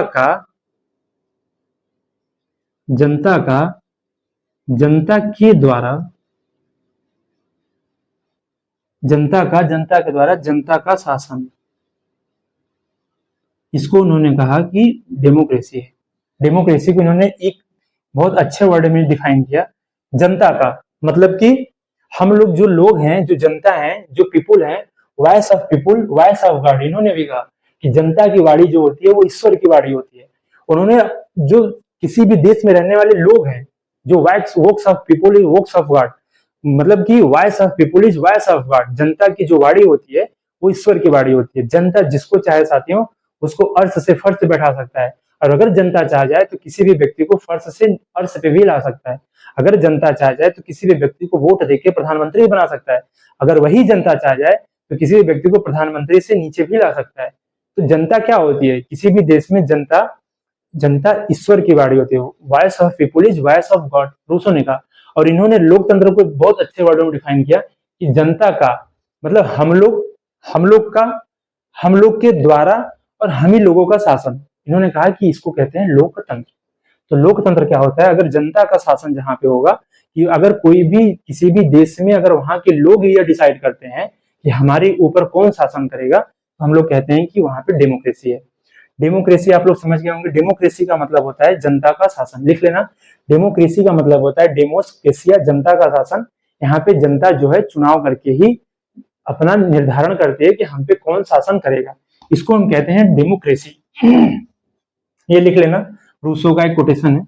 डेमोक्रेसी साथियों दो प्रकार से डिवाइड किया जा सकता है। डेमोक्रेसी को दो प्रकार से डिवाइड किया जाता है। क्या किया जाता है लोकतंत्र को? लोकतंत्र को साथियों दो प्रकार में बांटा जा सकता है। पहला जो होता है, एक होता है अप्रत्यक्ष लोकतंत्र। प्रत्यक्ष समझते हैं पहले। प्रत्यक्ष लोकतंत्र, प्रत्यक्ष लोकतंत्र, और दूसरा होता है साथियों अप्रत्यक्ष लोकतंत्र। क्या होता है? अप्रत्यक्ष लोकतंत्र। ठीक है, ये दो प्रकार में डिवाइड करते हैं लोकतंत्र को, एक प्रत्यक्ष लोकतंत्र और एक अप्रत्यक्ष लोकतंत्र। प्रत्यक्ष लोकतंत्र में क्या होता है साथियों? प्रत्यक्ष लोकतंत्र में क्या होता है, जैसे प्रत्यक्ष लोकतंत्र में कुछ नहीं होता। प्रत्यक्ष लोकतंत्र में साथियों जैसे मान लेते हैं कि किसी भी गांव में 500 लोग हैं, ठीक है, 500 लोग हैं। प्रत्यक्ष लोकतंत्र में क्या होता है कि उन 500 लोगों में से 10 लोग उठे और कहेंगे कि हम 490 पे शासन करेंगे, और 490 लोग जो हैं उनको स्वीकार कर लेते हैं कि हाँ ठीक है 10 लोग आपको शासन करो, हमको कोई दिक्कत नहीं है। तो वो 10 लोग जो सर्वशक्तिशाली होते हैं, जो सबसे अपने आप को प्रभुत्व होते हैं, जो प्रभुशाली वर्ग है, वो 10 लोग जो हैं वो 490 पे शासन करते हैं।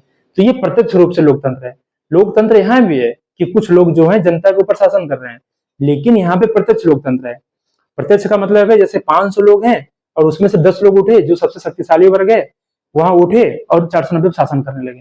जैसे प्राचीन यूनान में होता था साथियों, जैसे प्राचीन यूनान देश था, वहां पे मान लेते हैं अगर 100% की जनसंख्या है तो 90% जनसंख्या जो होती है वो वंचित, गरीब, शोषित होती थी, और 10% जो जनता थी वो 10% जो प्रभुत्वशाली वर्ग था। तो ये जो 10% थे ना, वो 90% लोगों पे शासन करते थे।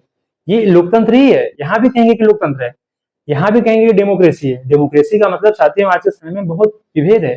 डेमोक्रेसी हम लोग इसको भी कहते हैं कि ये भी डेमोक्रेसी है, लेकिन ये डेमोक्रेसी डायरेक्ट डेमोक्रेसी है, प्रत्यक्ष लोकतंत्र है, ये इनडायरेक्ट डेमोक्रेसी नहीं है। तो हालांकि वर्तमान में ऐसी कोई भी देश नहीं है जहां पे ये प्रत्यक्ष लोकतंत्र अपनाया गया। अब जो भी लोकतांत्रिक देश हैं, जितने भी विश्व में लोकतांत्रिक देश हैं, सब में साथियों अप्रत्यक्ष लोकतंत्र है।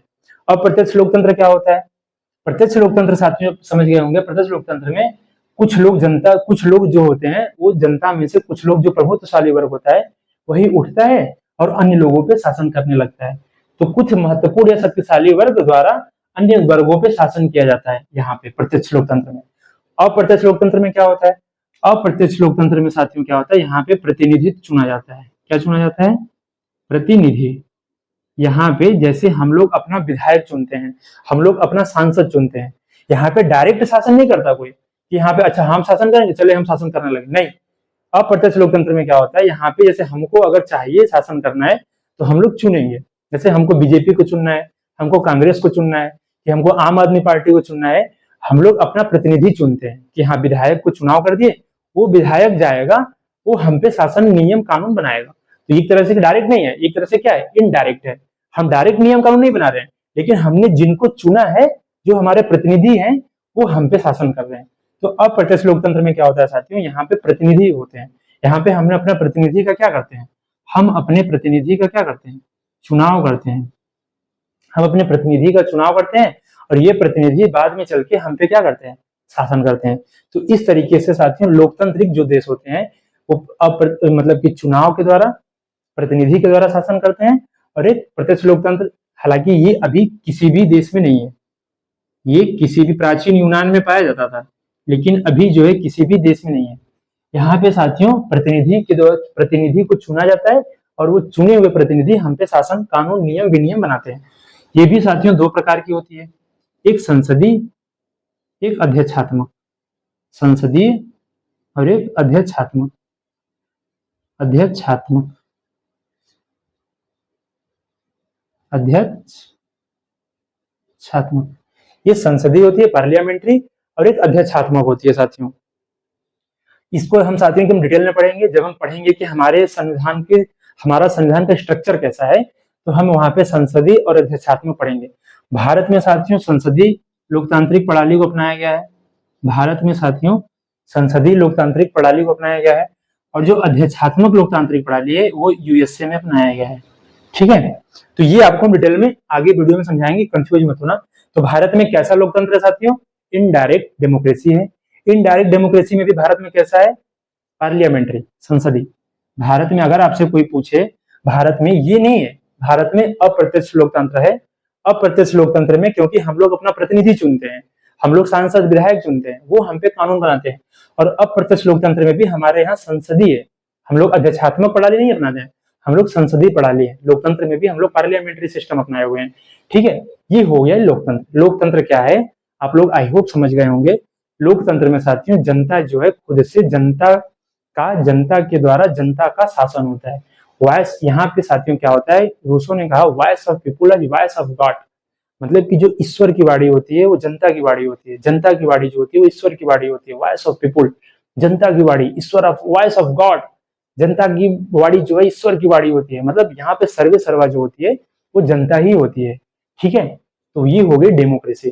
तो भारत में कैसी डेमोक्रेसी है साथियों, अगर आपसे कोई पूछेगा तो बता देंगे ना, अब कंफ्यूज नहीं होइएगा ना। भारत में कैसी डेमोक्रेसी है, इनडायरेक्ट डेमोक्रेसी। इनडायरेक्ट डेमोक्रेसी में भी कैसी है, पार्लियामेंट्री सिस्टम है, संसदीय प्रणाली है। आई होप आप लोग लोकतंत्र समझ गए होंगे। पांचवा साथियों हमारा लास्ट है इसमें स्वरूप में, हमारा जो संविधान की प्रस्तावना का जो स्वरूप है या प्रस्तावना का जो प्रकृति है, इसमें चार चीजें हम लोग समझ गए। पांचवी चीज है साथियों, पांचवी चीज क्या है, संपूर्ण प्रभुत्व संपन्न, समाजवादी, पंथ निरपेक्ष, लोकतंत्रात्मक। और पांचवी चीज है साथियों गणराज्य। गणराज्य, गणराज्य, गणराज्य क्या होता है, ध्यान से समझना। गणराज्य क्या होता है साथियों, गणराज्य क्या होता है साथियों, कुछ नहीं होता। गणराज्य में क्या होता है कि जो किसी भी देश का जो प्रमुख होता है, जैसे हमारे देश में प्रमुख कौन है, राष्ट्रपति। तो किसी भी देश का जो प्रमुख होता है वो ऐसा नहीं होता कि वो राजा महाराजा हो या उसका बेटा हो, फिर उसका बेटा हो, फिर उसका बेटा हो, ऐसा नहीं होता। गणराज्य में क्या होता है कि किसी भी देश का जो प्रमुख होता है, किसी भी देश का जो प्रमुख होता है, जैसे हमारे देश में राष्ट्रपति हैं, किसी भी देश का जो प्रमुख होता है जिसके नाम से राज्य की प्रशासन चलाई जाती है, किसी भी देश के प्रमुख जो होता है, इसका साथियों क्या होता है, इसका चुनाव होता है, न कि वो राजा महाराजा होता है।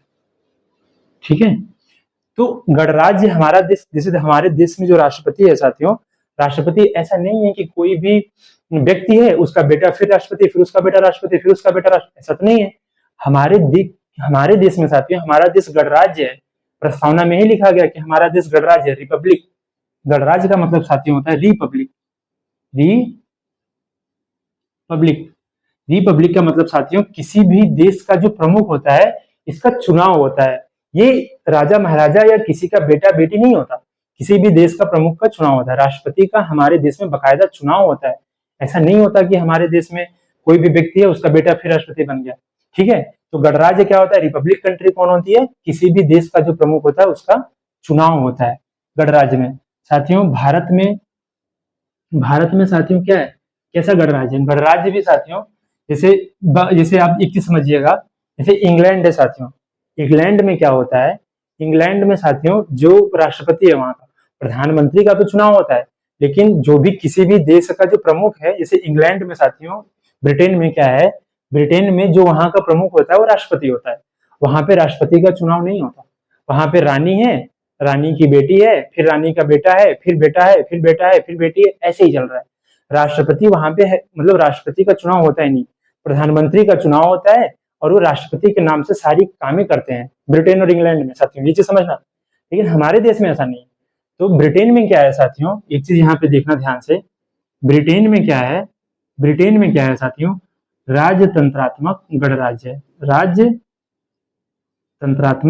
गणराज्य है। और जो हमारा देश है, जैसे जो भारत है, भारत क्या है, लोकतंत्रात्मक गणराज्य है। यहाँ पे जो कैसा गणराज्य है, लोकतंत्रात्मक गणराज्य है, क्योंकि रिपब्लिक कंट्री वही होता है जहां पे उस देश का जो प्रमुख होता है उसका चुनाव होता है। तो हमारा देश कैसा है, लोकतंत्रात्मक गणराज्य, क्योंकि यहाँ पे लोकतांत्रिक देश है। पहली बात, लोकतांत्रिक देश क्या होती है आपको समझ में आ गया होगा। और यहाँ पे जो गणराज्य का मतलब होता है साथियों कि हमारे जो देश का राष्ट्रपति है उसका क्या होता है, चुनाव होता है। तो आई होप आप लोग जो संविधान की प्रस्तावना की जो प्रकृति है ये समझ गए होंगे। क्या क्या समझे, संपूर्ण प्रभुत्व संपन्न, समाजवादी, पंथ निरपेक्ष, लोकतंत्रात्मक और गणराज्य, ये 5 चीजें आप लोग बहुत अच्छे से आप लोग आई होप समझ गए होंगे। अब प्रस्तावना के मुख्य विषय को हटा के साथियों हम लोग चलते हैं कि प्रस्तावना का उद्देश्य क्या है। हम लोग यहाँ पे चार्ट बनाए थे ना, वो चार्ट अब जो बनाए हैं उसमें देखते चलना। अब हम इसकी बात करेंगे साथियों कि प्रस्तावना के उद्देश्य क्या क्या है। अब हम एक एक करके यहाँ पे फटाफट समझने की कोशिश करते हैं कि प्रस्तावना के उद्देश्य में क्या क्या चीजें बताई गई है। उद्देश्य, ठीक है, उद्देश्य क्या क्या है। तो प्रस्तावना के उद्देश्य में साथियों सबसे पहले क्या बताई गई है, 3 प्रकार के न्याय की बात की गई है। 3 प्रकार के न्याय की बात की गई है। पहली चीज बताई गई है कि 3 प्रकार के न्याय कौन कौन सी, सामाजिक, सामाजिक न्याय, दूसरी आर्थिक न्याय, और तीसरी साथियों राजनीतिक न्याय। राजनीतिक न्याय, ठीक है, सामाजिक न्याय, सामाजिक न्याय, आर्थिक न्याय और राजनीतिक न्याय। क्या होता है आराम से समझते हैं, कोई जल्दबाजी नहीं है, आराम से धूमधाम से मस्त लिखिए और आराम से समझिए, कोई टेंशन नहीं, ठीक है। और लोड नहीं लेना है एकदम, ठीक है, एकदम फ्री माइंड करके एकदम मस्त होकर पढ़ना है, अपने संविधान को समझना है, प्रस्तावना क्या उसको समझना है, और एकदम खुश मिजाज दिल से रहना है, खुशी एकदम। ऐसा नहीं कि बोझ बना के नहीं पढ़ना है। पढ़ाई साथियों बोझ नहीं बनाना है, पढ़ाई को एकदम इंजॉय करते हुए पढ़ना है कि हम कुछ सीख रहे हैं, इस उद्देश्य के साथ पढ़ना है कि हम सीखेंगे कुछ, हम जानेंगे हमारे प्रस्तावना में क्या क्या चीजें हम समझेंगे। एग्जाम में साथियों पूछता है ये कि कितने प्रकार की न्याय की बात की गई, तो कौन कौन सी न्याय है, सामाजिक, आर्थिक और राजनीतिक। सामाजिक न्याय में साथियों प्रस्तावना में सामाजिक न्याय का क्या मतलब होता है, प्रस्तावना में सामाजिक न्याय इसलिए डाला गया है साथियों कि समाज में जितने भी लोग हैं, जैसे हमारे देश में जितने भी लोग हैं, हमारे देश में साथियों पिछड़ा वर्ग भी है, एससी भी है, एसटी भी है, आदिवासी और बहुत से गरीब तबका, वंचित, महिला, शोषित सब लोग हैं, मजदूर सब लोग हैं।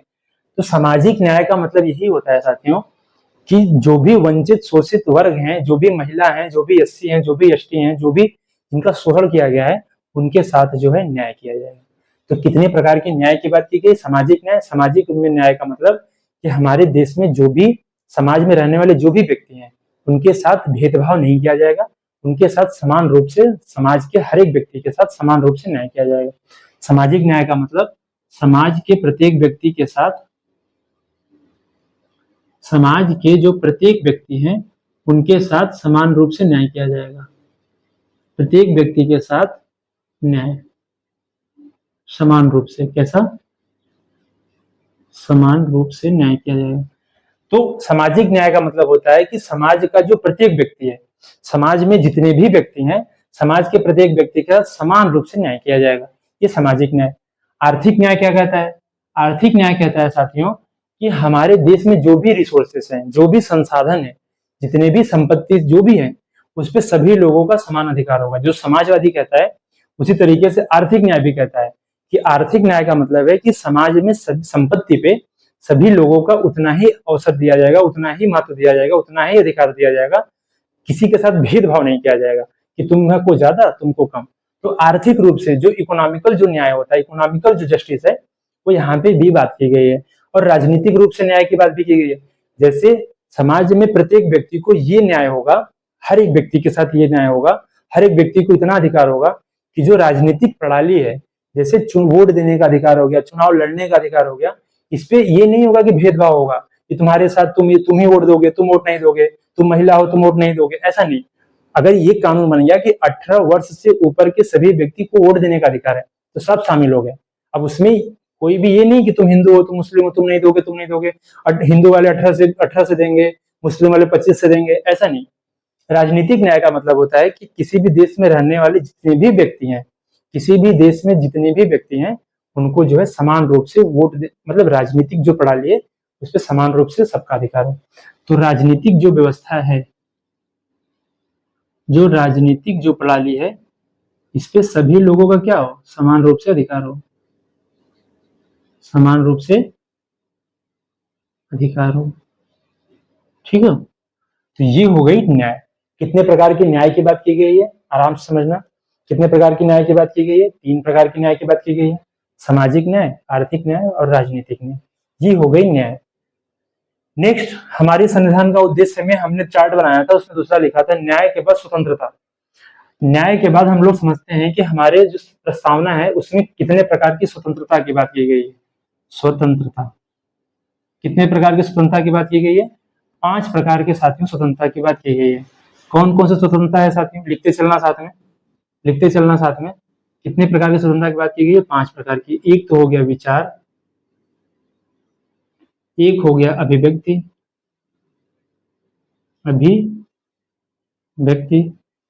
एक हो गया विश्वास, एक हो गया धर्म और एक हो गया उपासना। ठीक है, ये जो है 5 प्रकार के हमारे संविधान में स्वतंत्रता की बात की गई है। हमारा जो संविधान है वो 5 प्रकार की स्वतंत्रता की बात करती है। 5 प्रकार की स्वतंत्रता में कैसी कैसी स्वतंत्रता है साथियों? पहली स्वतंत्रता है विचार की स्वतंत्रता। विचार साथियों, जैसे आप कोई भी चीज विचार कर रहे हैं, चिंतन मनन कर रहे हैं, कोई भी चीज सोच रहे हैं, अपने अंदर ही अंदर किसी चीज को विचार कर रहे हैं, सोच कर रहे हैं, तो ये आपकी क्या है? विचार एक तरीके से जो होती है साथियों, होती है वो आंतरिक आंतरिक क्रिया होती है। आंतरिक, ये बाह्य नहीं होती, ये आंतरिक क्रिया होती है। ये आप क्या सोचते हो, क्या मतलब अपने अंदर चिंतन मनन करते हो, ये क्या करते हो? चिंतन मनन करते हो। ठीक है, आपके मन में क्या चल रहा है, ये सब क्या है? आपकी विचार है। विचार क्या है? एक आंतरिक क्रिया है, ये चिंतन मनन के द्वारा। तो इसमें हमको पूर्ण रूप से स्वतंत्रता होती है। ऐसा नहीं है कि आपके विचारों पर कोई रोक लगा देगा। जैसे कल को कोई नेता आ जाए, बोले कि तुमको ये नहीं सोचना है, तुम ये नहीं सोच सकते, तुम ये सोचो। भाई हम स्वतंत्र है यार, हम कुछ भी सोचें। हमारे प्रस्तावना में लिखा गया है कि विचार की स्वतंत्रता है हमको, हम कुछ भी सोचें। तुमसे क्यों? तुमसे क्या मतलब है भाई? तुमसे क्या मतलब है? तेनू की हम जो मन करेगा हम वो सोचेंगे, हमारा जो मन आएगा हम वो सोचेंगे। हम मस्त सोच रहे हैं कि वाह, हम मिठाई खा रहे हैं, हम रसगुल्ला खा रहे हैं, हम काजू कतली खा रहे हैं, हम सोचेंगे। हमारे विचार की स्वतंत्रता है हमको, हम मस्त सोचेंगे क्या यार, स्विट्जरलैंड घूम रहे हैं, अमेरिका घूम रहे हैं, पेरिस घूम रहे हैं, वाह मजा आ रहा है, फ्लाइट में बैठ गए, निकल गए। हमारी विचार आंतरिक क्रिया है, इस पे कोई भी राज्य किसी को रोक नहीं सकता कि तुम ये नहीं सोचोगे, ये सोचो। तुम काजू कतली कैसे सोचे, तुम रसगुल्ला सोचो, ऐसे नहीं होगा। तो विचार क्या है? एक आंतरिक क्रिया होती है, इस पे हमको पूर्ण रूप से स्वतंत्रता है। तो प्रस्तावना के उद्देश्य में स्वतंत्रता, दूसरी बात स्वतंत्रता कही गई है, इसमें हमको विचार और चिंतन मनन पे हमको पूर्ण रूप से स्वतंत्र है। अब दूसरी चीज, अभिव्यक्ति क्या होती है? अभिव्यक्ति जो होती है साथियों, एक बाह्य क्रिया होती है। अभिव्यक्ति क्या होती है? एक बाह्य क्रिया होती है। जैसे हम लोग सोचे कि यार काजू कतली मिलता या रसगुल्ला मिलता मलाई वाला, मजा आ जाता, हम लोग विचार किए। अब विचार क्या है? एक आंतरिक क्रिया है। अब हम उसको अभिव्यक्त करेंगे। अभिव्यक्त का मतलब, आपके सामने मान लो कोई बैठा है, आपका दोस्त ही बैठा है, आप विचार किए कि यार हमको मिठाई खाना है, मिठाई खाना है, मिठाई यार मिलता मजा आ जाता। आप उसको अपने दोस्त से कह दिए यार शुभम या यार कोई भी पीयूष, एक काम करो यार, कि काजू कतली 1 किलो लेके आते मेरे लिए, मजा आ जाता। तो उसको क्या कर दिए आप? अभिव्यक्त कर दिए। ये बाह्य क्रिया है। तो किसी भी चीज को चिंतन मनन करना, ये भी आप स्वतंत्र हो, और किसी भी चीज को बाह्य करना, किसी भी चीज को अभिव्यक्त करना, किसी भी चीज को प्रकट करना, ये भी, इसमें भी आप क्या हो? स्वतंत्र हो, पूर्ण रूप से स्वतंत्र हो। ये हमारी प्रस्तावना हमको अभिव्यक्ति की स्वतंत्रता देती है। तो अभिव्यक्ति की स्वतंत्रता भी हमारे हमारे संविधान के प्रस्तावना में लिखा गया है। तीसरी चीज, विश्वास की स्वतंत्रता। विश्वास मतलब किसी भी धर्म को मानना। विश्वास मतलब, विश्वास मतलब, विश्वास मतलब किसी भी चीज को मानना, किसी भी चीज को मानना, इसके लिए हम स्वतंत्र हैं। किसी भी वस्तु या किसी भी वस्तु या चीज को क्या करना? मानना। हमारा जिस पे विश्वास है हमको विश्वास करना है, इस पे हम स्वतंत्र है। हमको कोई नहीं बताएगा कि तुम इस पे विश्वास करो, तुम इससे मत करो। हमारा मन, तुम कौन होते बताने वाले? हम स्वतंत्र है। हमारी प्रस्तावना में लिखा गया है कि विश्वास की स्वतंत्रता हमको मिली है। हम विश्वास, हम कुछ भी किस पे विश्वास करें, तुमसे क्या मतलब है? बिलीव हो गया। रिलीजन, धर्म की स्वतंत्रता। हमारे संविधान में साथियों धर्म की भी स्वतंत्रता की बात की गई है। मतलब प्रत्येक व्यक्ति यह पूर्ण रूप से स्वतंत्र है कि उसको किस धर्म को मानना चाहिए और किस धर्म को नहीं मानना चाहिए।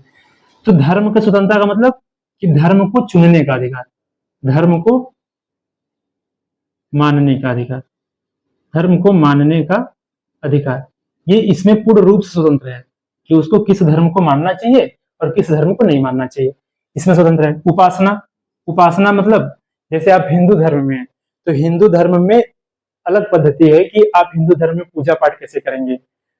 हमारे हिंदू धर्म में क्या होता है साथियों, हम लोग किसी भगवान का फोटो लगाते हैं, उसकी पूजा करते हैं। और वही मुस्लिम, मतलब जो मुस्लिम लोग होते हैं, वो क्या करते हैं, वो लोग भगवान को निराकार मानते हैं। वो लोग ये नहीं मानते कि भगवान का कोई आकार होता है, निराकार। वो लोग प्रभु को निराकार मानते हैं, वो लोग अल्लाह को निराकार मानते हैं।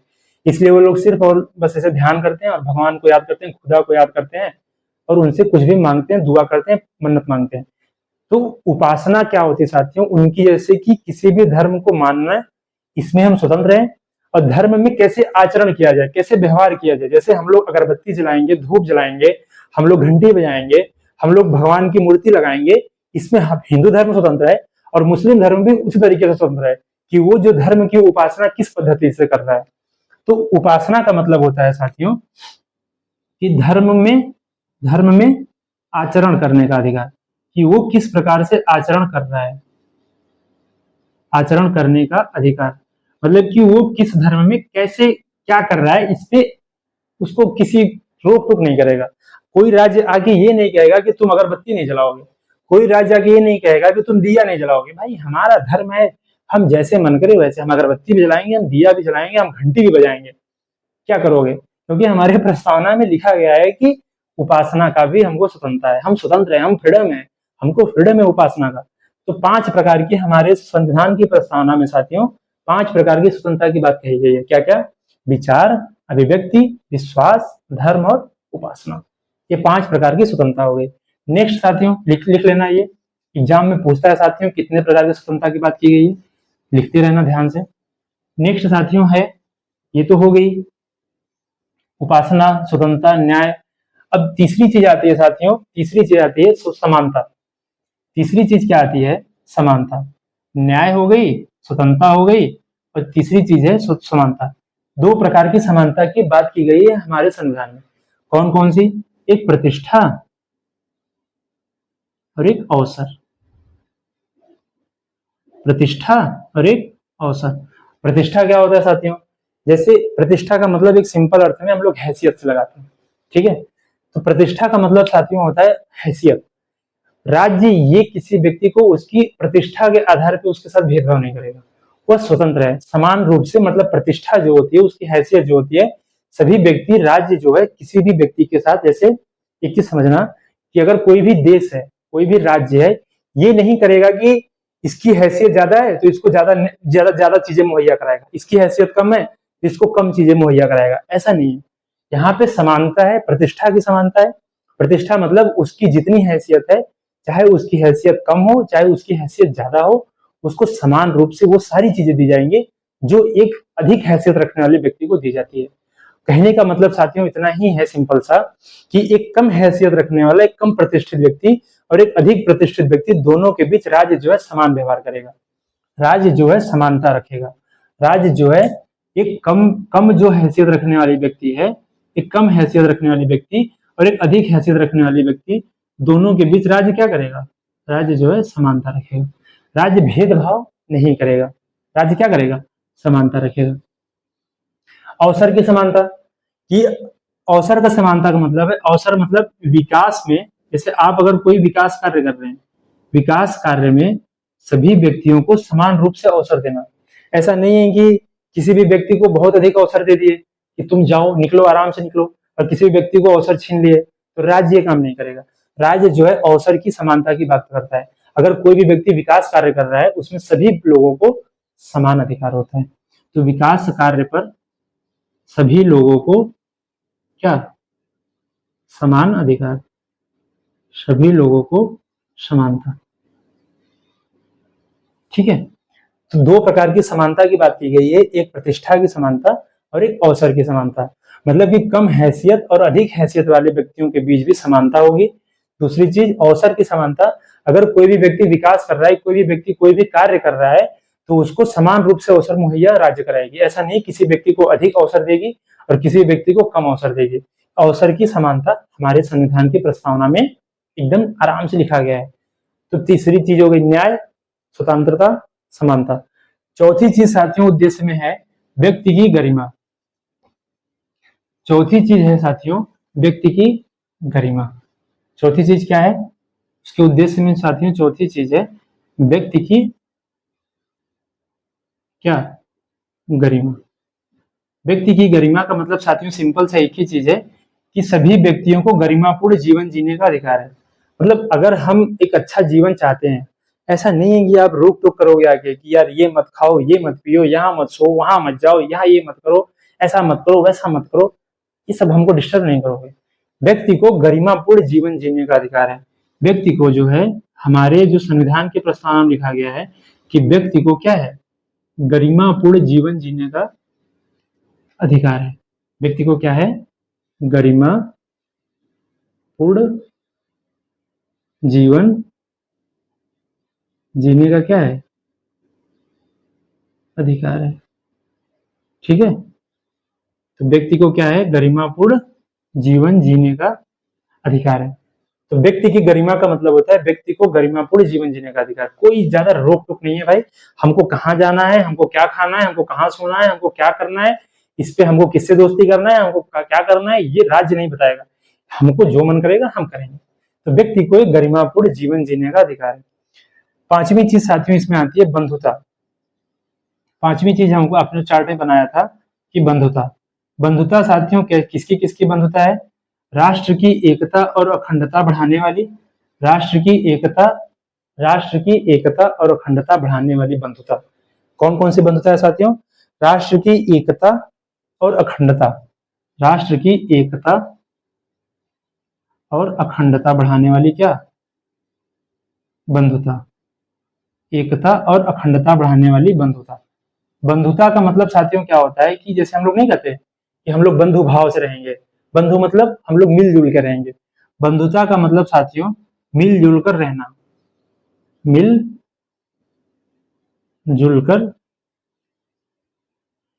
कर रहना साथियों, ये होती है बंधुता। एकता क्या होती है साथियों, एकता क्या होती है साथियों, अखंडता और एकता में एक सिंपल सा अर्थ है।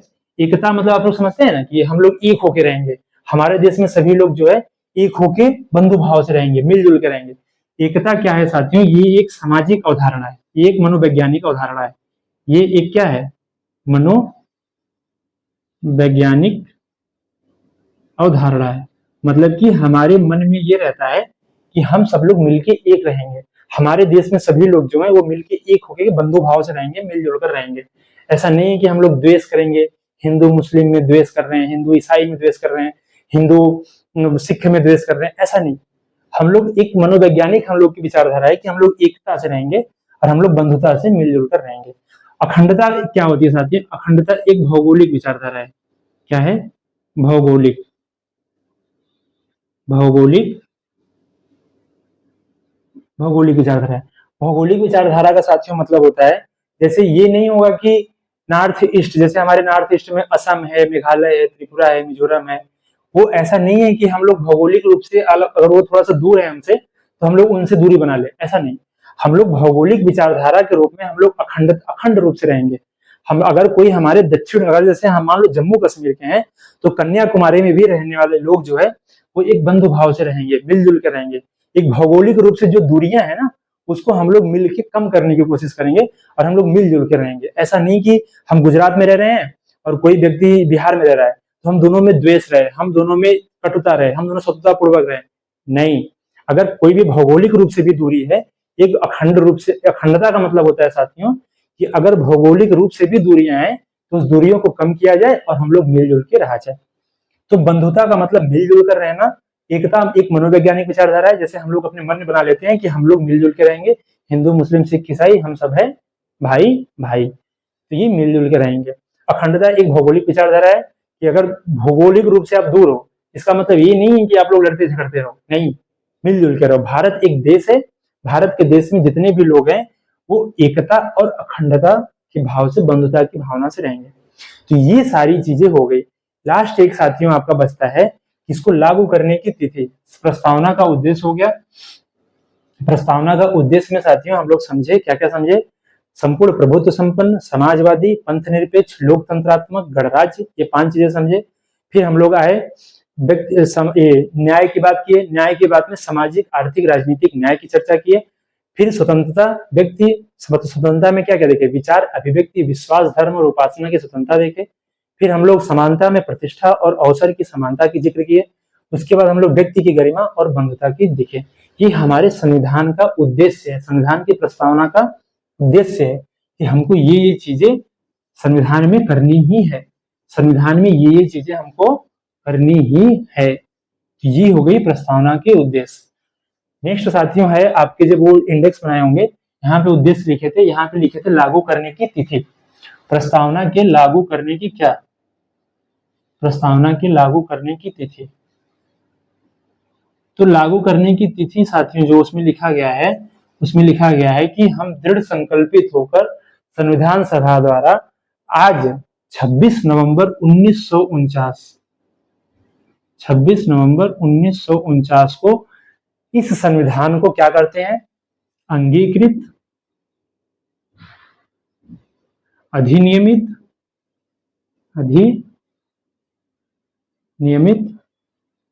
और आत्मसमर्पित। क्या करते हैं, अंगीकृत, अधिनियमित और आत्मसमर्पित। एग्जाम में साथियों पूछ देता है, हर एक एग्जाम में साथियों पूछ देता है कि अंगीकृत क्या है, अधिनियमित क्या है या आत्मसमर्पित क्या है, या उसमें दे देगा कि प्रस्तावना में कौन कौन सी चीजें लिखी गई है। तो ये 3 ऑप्शन रहेगा, एक ऑप्शन और कुछ जोड़ देगा, उसमें कंफ्यूजन क्रिएट हो जाता है कि यार ये होगा कि कौन सा होगा। तो आपको एकदम क्लियर रखना है, क्रिस्टल क्लियर कि अंगीकृत, अंगीकृत मतलब स्वीकार करना, हम लोग मतलब इसको स्वीकार करते हैं, स्वीकार करना। अंगीकृत मतलब स्वीकार करना। अधिनियमित मतलब लागू करना। और आत्मसमर्पित मतलब अपनाना। ठीक है, तो 26 नवंबर 1949, एक बार फिर से हम प्रस्तावना को पढ़ते हैं, आप लोग ध्यान से समझिएगा। प्रस्तावना साथियों कहता है, हम भारत के लोग भारत को एक संपूर्ण प्रभुत्व संपन्न, समाजवादी, पंथ निरपेक्ष, लोकतंत्रात्मक गणराज्य बनाने के लिए तथा उनके समस्त नागरिकों में सामाजिक, आर्थिक, राजनीतिक न्याय, विचार, अभिव्यक्ति, विश्वास, धर्म, उपासना की स्वतंत्रता, प्रतिष्ठा और अवसर की समानता उपलब्ध कराने के लिए तथा उन सब में व्यक्ति की गरिमा तथा राष्ट्र की एकता और अखंडता सुनिश्चित करने वाली बंधुता बढ़ाने के लिए दृढ़ संकल्पित होकर संविधान सभा में आज 26 नवंबर 1949 को इस संविधान को अंगीकृत, अधिनियमित और आत्मसमर्पित करते हैं। ये हमारी प्रस्तावना है। तो 26 नवंबर 1949 को अंगीकृत किया गया, अधिनियमित किया गया और आत्मसमर्पित किया गया। 26 नवंबर 1949 को इसको स्वीकार किया गया, इसको अपनाया गया और इसको लागू किया गया। लेकिन साथियों एक चीज यहीं पे ध्यान देना, 26 नवंबर 1949 को साथियों संविधान को पूर्ण रूप से लागू नहीं कर दिया गया था, कुछ भागों को लागू किया गया था और कुछ भागों को लागू नहीं किया गया था। इसलिए 26 नवंबर जो 1949 का दिन है, अगर एग्जाम में पूछ दे कि संविधान को पूर्ण रूप से कब लागू किया गया, तो इसको इस दिन लागू नहीं किया गया था। अगर लागू कब किया गया था, 26 जनवरी 1950। अगर एग्जाम में पूछे कि संविधान को पूर्ण रूप से कब लागू किया गया, ये होता है पूर्ण रूप से लागू। ये क्या होता है, पूर्ण रूप से लागू। संविधान को पूर्ण रूप से लागू कब किया गया था, 26 जनवरी 1950 को। और संविधान को अंगीकृत, अधिनियमित और आत्मसमर्पित कब किया गया था, ये 26 नवंबर 1949 को। इसीलिए साथियों हम लोग 26 नवंबर को क्या मनाते हैं, हर साल 26 नवंबर को हम लोग संविधान दिवस भी मनाते हैं। क्या मनाते हैं, संविधान दिवस। तो संविधान दिवस कब मनाया जाता है, 26 नवंबर को। 26 नवंबर 1949 को इसको अंगीकृत, अधिनियमित और आत्मसमर्पित किया गया था। मतलब इसको स्वीकार किया गया था, इसको लागू किया गया था। लागू पूर्ण रूप से नहीं किया गया था, पूर्ण रूप से नहीं, कुछ भाग लागू किया गया था। जैसे नागरिकता हो गई, चुनाव हो गई, तदर्थ समिति हो गई, कुछ भाग, छोटा छोटा भाग, इसको यहाँ पे 26 नवंबर को लागू कर दिया गया था। लेकिन जो सारी शेष संविधान थी उसको 26 जनवरी 1950 को लागू किया गया था।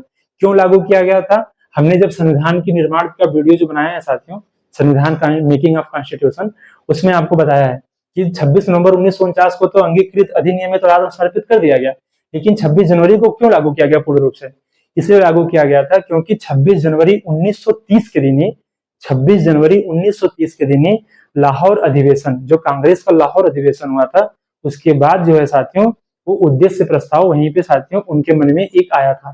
तो इसलिए साथियों उस डेट को जो है एक इतिहास में क्रिएट करने के लिए, ऐतिहासिक रूप से उसको निर्धारित करने के लिए स्वराज की जो साथियों उसको ऐतिहासिक रूप से निर्धारित करने के लिए, ऐतिहासिक रूप से उसको एक स्टेबल करने के लिए हम लोग 26 जनवरी 1950 का दिन हम लोग सभी लोगों ने, संविधान सभा के सभी लोगों ने मिलकर डिसाइड किया कि 26 जनवरी को पूर्ण रूप से लागू करेंगे। तो जो 26 जनवरी 1930 को लाहौर अधिवेशन जो हुआ था, उसमें पहली बार स्वराज की मांग की गई थी। तो पहली बार स्वराज की मांग की गई थी, इसलिए इस दिन को महत्वपूर्ण बनाने के लिए सभी लोगों ने 26 जनवरी 1950 का दिन ही निर्धारित किया। तो ये हो गई साथियों संविधान को लागू करने की तिथि। ठीक है, संविधान क्या है, संविधान का उद्देश्य क्या है, संविधान को लागू करने की तिथि क्या है और संविधान की महत्व क्या क्या है, ये सारी चीजें हमने एक एक करके आपको समझा दिया है। अब एक लास्ट टॉपिक हमारा बचता है कि संविधान से संबंधित लागू करने की तिथि हो गई, मतलब कि ये अभी हम क्या पढ़ रहे थे, अभी हम इसका उद्देश्य पढ़ रहे थे। अब प्रस्तावना से संबंधित प्रमुख मुद्दे की बात कर लेते हैं। ये लिख लेना साथियों, अंगीकृत क्या होता है, अधिनियमित क्या होता है, आत्मसमर्पित क्या होता है, लिख लेना। बहुत से लोगों को पता ही नहीं है और ये एग्जाम में पूछता है। ठीक है, संविधान दिवस कब मनाया जाता है, ये भी लिख लेना। संविधान को पूर्ण रूप से लागू कब किया गया, ये भी लिख लेना। ठीक है, अब प्रस्तावना से संबंधित कुछ मुद्दे देखते हैं, उसके बाद ये चैप्टर आपका यहीं पे फिनिश हो जाएगा। तो प्रस्तावना से संबंधित क्या हो गया, प्रस्तावना से संबंधित कुछ मुद्दे। सबसे पहला मुद्दा उभर के आता है साथियों, सबसे पहला मुद्दा निकल के आता है कि क्या प्रस्तावना में संशोधन किया जा सकता है। सबसे पहला मुद्दा उभर के आता है कि क्या प्रस्तावना में संशोधन किया जा सकता है। तो सबसे पहले साथियों, अच्छा एक चीज यहीं पे समझते चलते हैं साथियों कि क्या संविधान की जो प्रस्तावना है, जो संविधान का जो प्रियम्बल है, क्या वो परिवर्तनीयता है, क्या वो परिवर्तनीय है, क्या वो प्रवर्तनीयता है, प्रवर्तनीय है, क्या वो प्रवर्तनीय है। अगर हम ये चीज को देखें, प्रवर्तनीय का मतलब साथियों क्या होता है कि जैसे प्रवर्तनीय का मतलब एक चीज समझना, जैसे अगर कोई भी चीज आपकी प्रस्तावना में लिखी गई है और वो चीज आपको नहीं दी जा रही है, समानता की बात लिखी है, स्वतंत्रता की बात लिखी है, आपको वो चीज नहीं दी जा रही है, तो क्या आप न्यायालय में जाके उसको लागू करवा सकते हो। क्या आप उसको न्यायालय में गए और उन्होंने उनसे कहे कि न्यायालय के जज साहब से कहे, वहां पे केस कर दिए कि साहब प्रस्तावना में ये चीजें लिखी गई है और हमको मिली नहीं, तो उसको हम कहते हैं प्रवर्तनीय। प्रवर्तनीयता का मतलब होता है कि न्यायालय में क्या करना, इसको न्यायालय में लागू करवाना, न्यायालय में लागू करवाना। तो क्या हमारा संविधान जो है प्रवर्तनीय है। अगर आपके एग्जाम में पूछ दे कि प्रस्तावना क्या प्रवर्तनीय है, क्या क्या प्रस्तावना को न्यायालय में, मतलब न्यायालय में क्या इसको लागू करवाया जा सकता है न्यायालय के द्वारा, तो आप कहोगे नहीं, प्रस्तावना जो है वो प्रवर्तनीय नहीं है। तो इससे संबंधित एक महत्वपूर्ण मुद्दा निकल के आता है कि क्या प्रस्तावना जो है साथियों, कि क्या प्रस्तावना को न्यायालय में लागू करवाया जा सकता है, क्या प्रस्तावना जो है साथियों प्रवर्तनीय है, तो प्रवर्तनीय नहीं है। पहला मुद्दा हो गया। दूसरा मुद्दा निकल के आता है कि क्या प्रस्तावना में संशोधन किया जा सकता है, क्या प्रस्तावना में अमेंडमेंट किया जा सकता है, संशोधन, क्या प्रस्तावना में संशोधन किया जा सकता है, कि मतलब जो भी प्रस्तावना लिखा है क्या उसमें बदलाव किया जा सकता है, क्या उसको तोड़ मरोड़ के उसको बदलाव किया जा सकता है। तो साथियों इस संशोधन के मुद्दे पे काफी विवाद हुआ और 1960 में साथियों एक बेरूवाड़ी केस हुआ, बेरूवाड़ी केस हुआ था साथियों 1960 में। इसमें न्यायालय ने कहा कि संविधान में संशोधन नहीं किया जा सकता।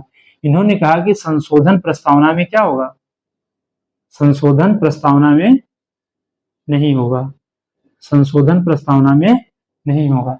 बेरूवाड़ी केस 1960 में हुआ था। इसमें कहा गया कि प्रस्तावना में जो है साथियों संशोधन क्या होगा, प्रस्तावना में जो संशोधन है वो नहीं होगा। लेकिन उसके ठीक बाद साथियों एक मामला बहुत महत्वपूर्ण है, केशवानंद भारती का मामला। हम इसको आप लोग को बताएंगे साथियों आगे चल के, बहुत बहुत महत्वपूर्ण मामला है। एक मामला है केशवानंदन भारती का मामला, केशवानंदन भारती। ये 1973 में साथियों हुआ था, 1973 में हुआ था। केशवानंदन भारती का मामला आता है साथियों। इसमें न्यायालय ने क्या निर्णय दिया, न्यायालय ने साथियों बेरूवाड़ी केस में न्यायालय ने कहा कि संशोधन प्रस्तावना में नहीं हो सकता। न्यायालय ने कहा कि संशोधन प्रस्तावना में क्या होगा, नहीं हो सकता। लेकिन केशवानंदन भारती केस 1973 का होता है साथियों। उसमें जो है हमारी जो है जो न्यायालय है वो न्यायालय कहती है कि संविधान में, कि संविधान की जो प्रस्तावना है इसमें संशोधन हो सकता है। तो केशवानंद भारती केस में साथियों क्या कहती है, प्रवर्तनीय है, नहीं है। आप क्या कहोगे अगर आपसे कोई पूछे कि क्या प्रस्तावना को न्यायालय में लागू किया जा सकता है न्यायालय के द्वारा, नहीं किया जा सकता, तो प्रवर्तनीय नहीं है। क्या प्रस्तावना में संशोधन किया जा सकता है, बेरूबाड़ी केस में कहा गया कि नहीं किया जा सकता, लेकिन वही केशवानंद भारती केस जो 1973 में हुआ था उसमें कहा गया साथियों, केशवानंदन भारती केस में कहा गया, पहली चीज केशवानंदन भारती केस में कहा गया, ये लिख लेना यहाँ पे, केशवानंदन भारती केस में कहा गया, पहली बात कहा गया साथियों कि पहली बात कहा गया कि जो प्रस्तावना है वो संविधान का ही एक अंग है। क्या कहा गया कि जो प्रस्तावना है, जो प्रियम्बल है, वो संविधान का एक अंग है, संविधान का एक क्या है, अंग है। अंग मतलब संविधान का एक पार्ट है, ऐसा नहीं कि संविधान से बाहर है। प्रस्तावना अगर किसी भी संविधान की प्रस्तावना है तो संविधान का एक भाग है, संविधान का ही एक भाग है, वो संविधान से बाहर नहीं है। तो इस कहा गया कि पहली बात कि प्रस्तावना जो है संविधान का क्या है, एक अंग है। दूसरी बात साथियों कहा गया कि प्रस्तावना में संशोधन किया जा सकता है, प्रस्तावना में संशोधन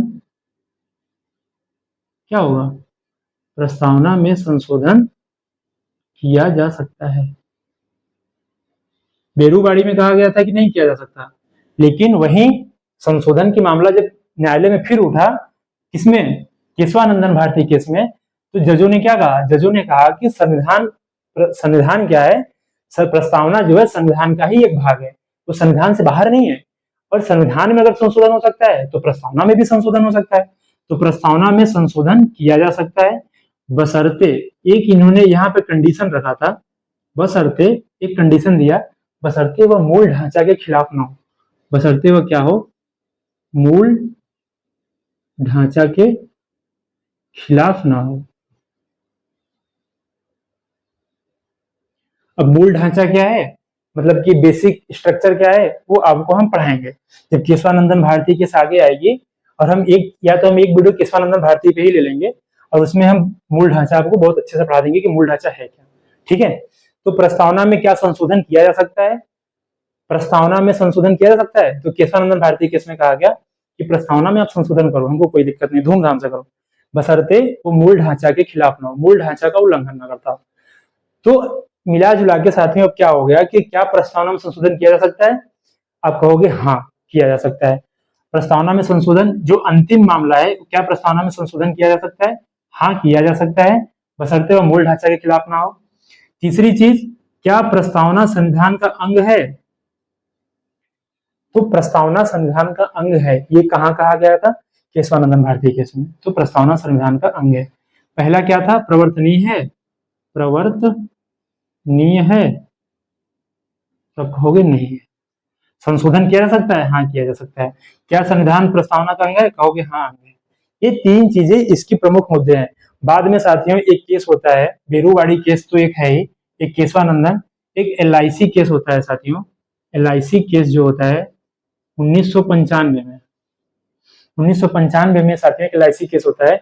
इन्होंने भी केशवानंद भारती केस में जो भी बात कही गई थी इसको इन्होंने स्वीकार कर लिया, बोला कि हाँ बिल्कुल सही कहा गया है, संविधान में संशोधन किया जा सकता है, संविधान जो है प्रस्तावना का एक भाग है, एक पार्ट है, एक अंग है, ये क्या है, एक भाग है, एक पार्ट है, ठीक है, एक पार्ट है, एक अंग है। तो संविधान प्रस्तावना कहेंगे क्या, संविधान में संशोधन भी किया सकता है, संविधान परिवर्तनीय नहीं है, इसे न्यायालय में जाके आप लागू नहीं करवा सकते। ये संविधान से संबंधित प्रमुख जो है साथियों आपके मुद्दे हैं, आप लिख लेना इसको, एक क्रम से लिख लेना कि संविधान से संबंधित जो प्रमुख मुद्दे क्या क्या है। अब एक लास्ट में साथियों एक चीज समझते हैं यहाँ पे, संशोधन, आप कहोगे संशोधन क्या है, अमेंडमेंट क्या है। संशोधन साथियों होता है कि संविधान में संशोधित किया जाना, उसकी भाषा को, उसके कुछ चीजों को बदलना, या उसमें कुछ नया जोड़ना, या उसमें से कुछ चीजें निकालना। तो अभी तक एक चीज उभर के आता है एग्जाम में साथियों, हमेशा पूछता है कि अभी तक प्रस्तावना में कितनी बार संशोधन किया गया है, संविधान में अभी तक प्रस्तावना में कितनी बार संशोधन किया गया है, तो आंसर है एक बार। ठीक है, संशोधन प्रस्तावना में कितनी बार किया गया है, प्रस्तावना में जो संशोधन है साथियों वो कितनी बार किया गया है, एक बार किया गया है। प्रस्तावना में जो संशोधन है साथियों वो एक बार किया गया है अभी तक।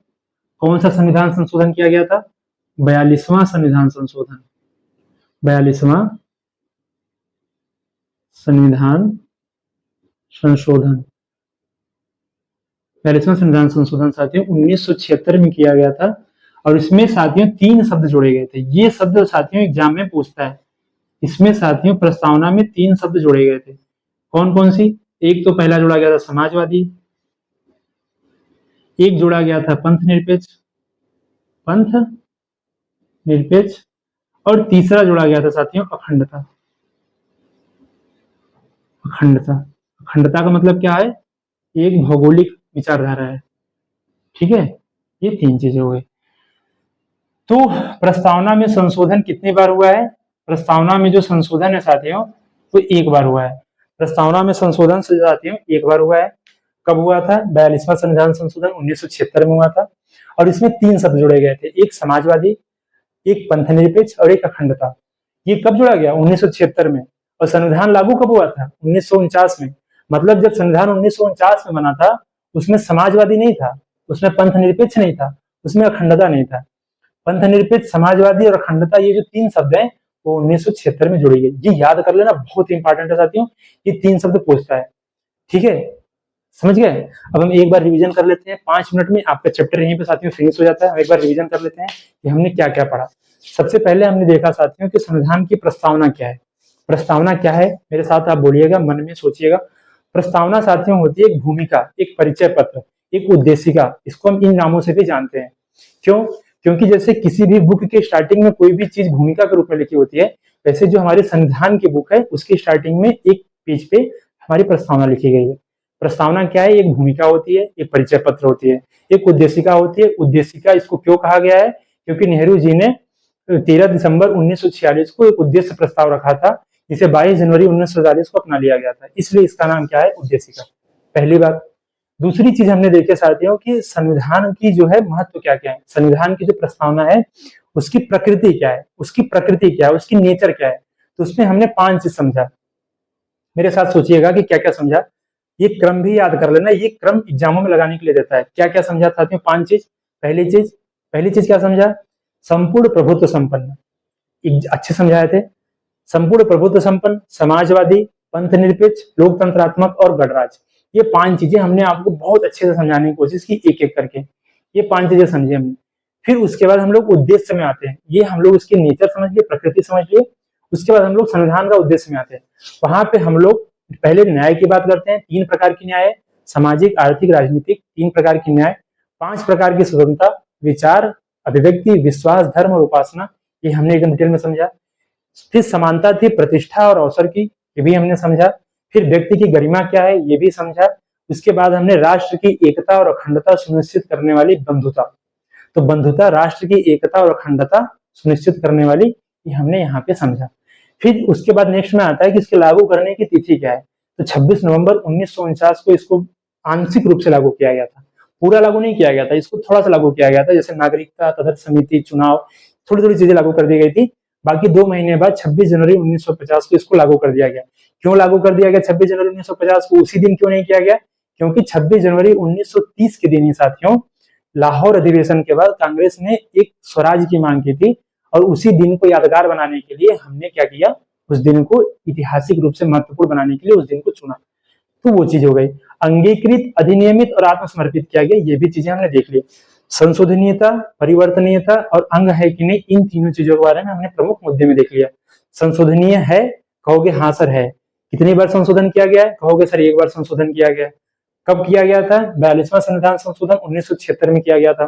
क्या क्या जोड़ा गया था? इसमें 3 शब्द जोड़े गए थे, एक तो पंथ निरपेक्ष, एक समाजवादी और एक अखंड। ये 3 शब्द इसमें जोड़ी गई थी। ठीक है, इतना चीज आपकी प्रस्तावना से संबंधित महत्वपूर्ण चीजें साथियों। एग्जाम में साथियों बहुत सारा क्वेश्चन बनता है। आप लोग इस क्वेश्चन को देखिएगा एग्जाम में। हम क्विज के माध्यम से आपको टेलीग्राम और व्हाट्सएप पे भी इस क्वेश्चन को कराएंगे। आप वहां से भी जाके सॉल्व करिएगा साथियों, और इस अपनी तैयारी को आगे बढ़ाइएगा और खूब मन से पढ़िएगा साथियों। आई होप आप लोग को ये वीडियो बहुत अच्छा लगा होगा, और आशा करते हैं आप लोग हमसे जुड़े रहेंगे, और अन्य लोगों को भी, जो भी महत्वपूर्ण लोग हैं, जो भी पढ़ने वाले लोग हैं साथियों, उन लोगों तक ये वीडियो को पहुंचा दीजिए। आपका बहुत बहुत धन्यवाद करते हैं साथियों। बहुत बहुत धन्यवाद। Thank you.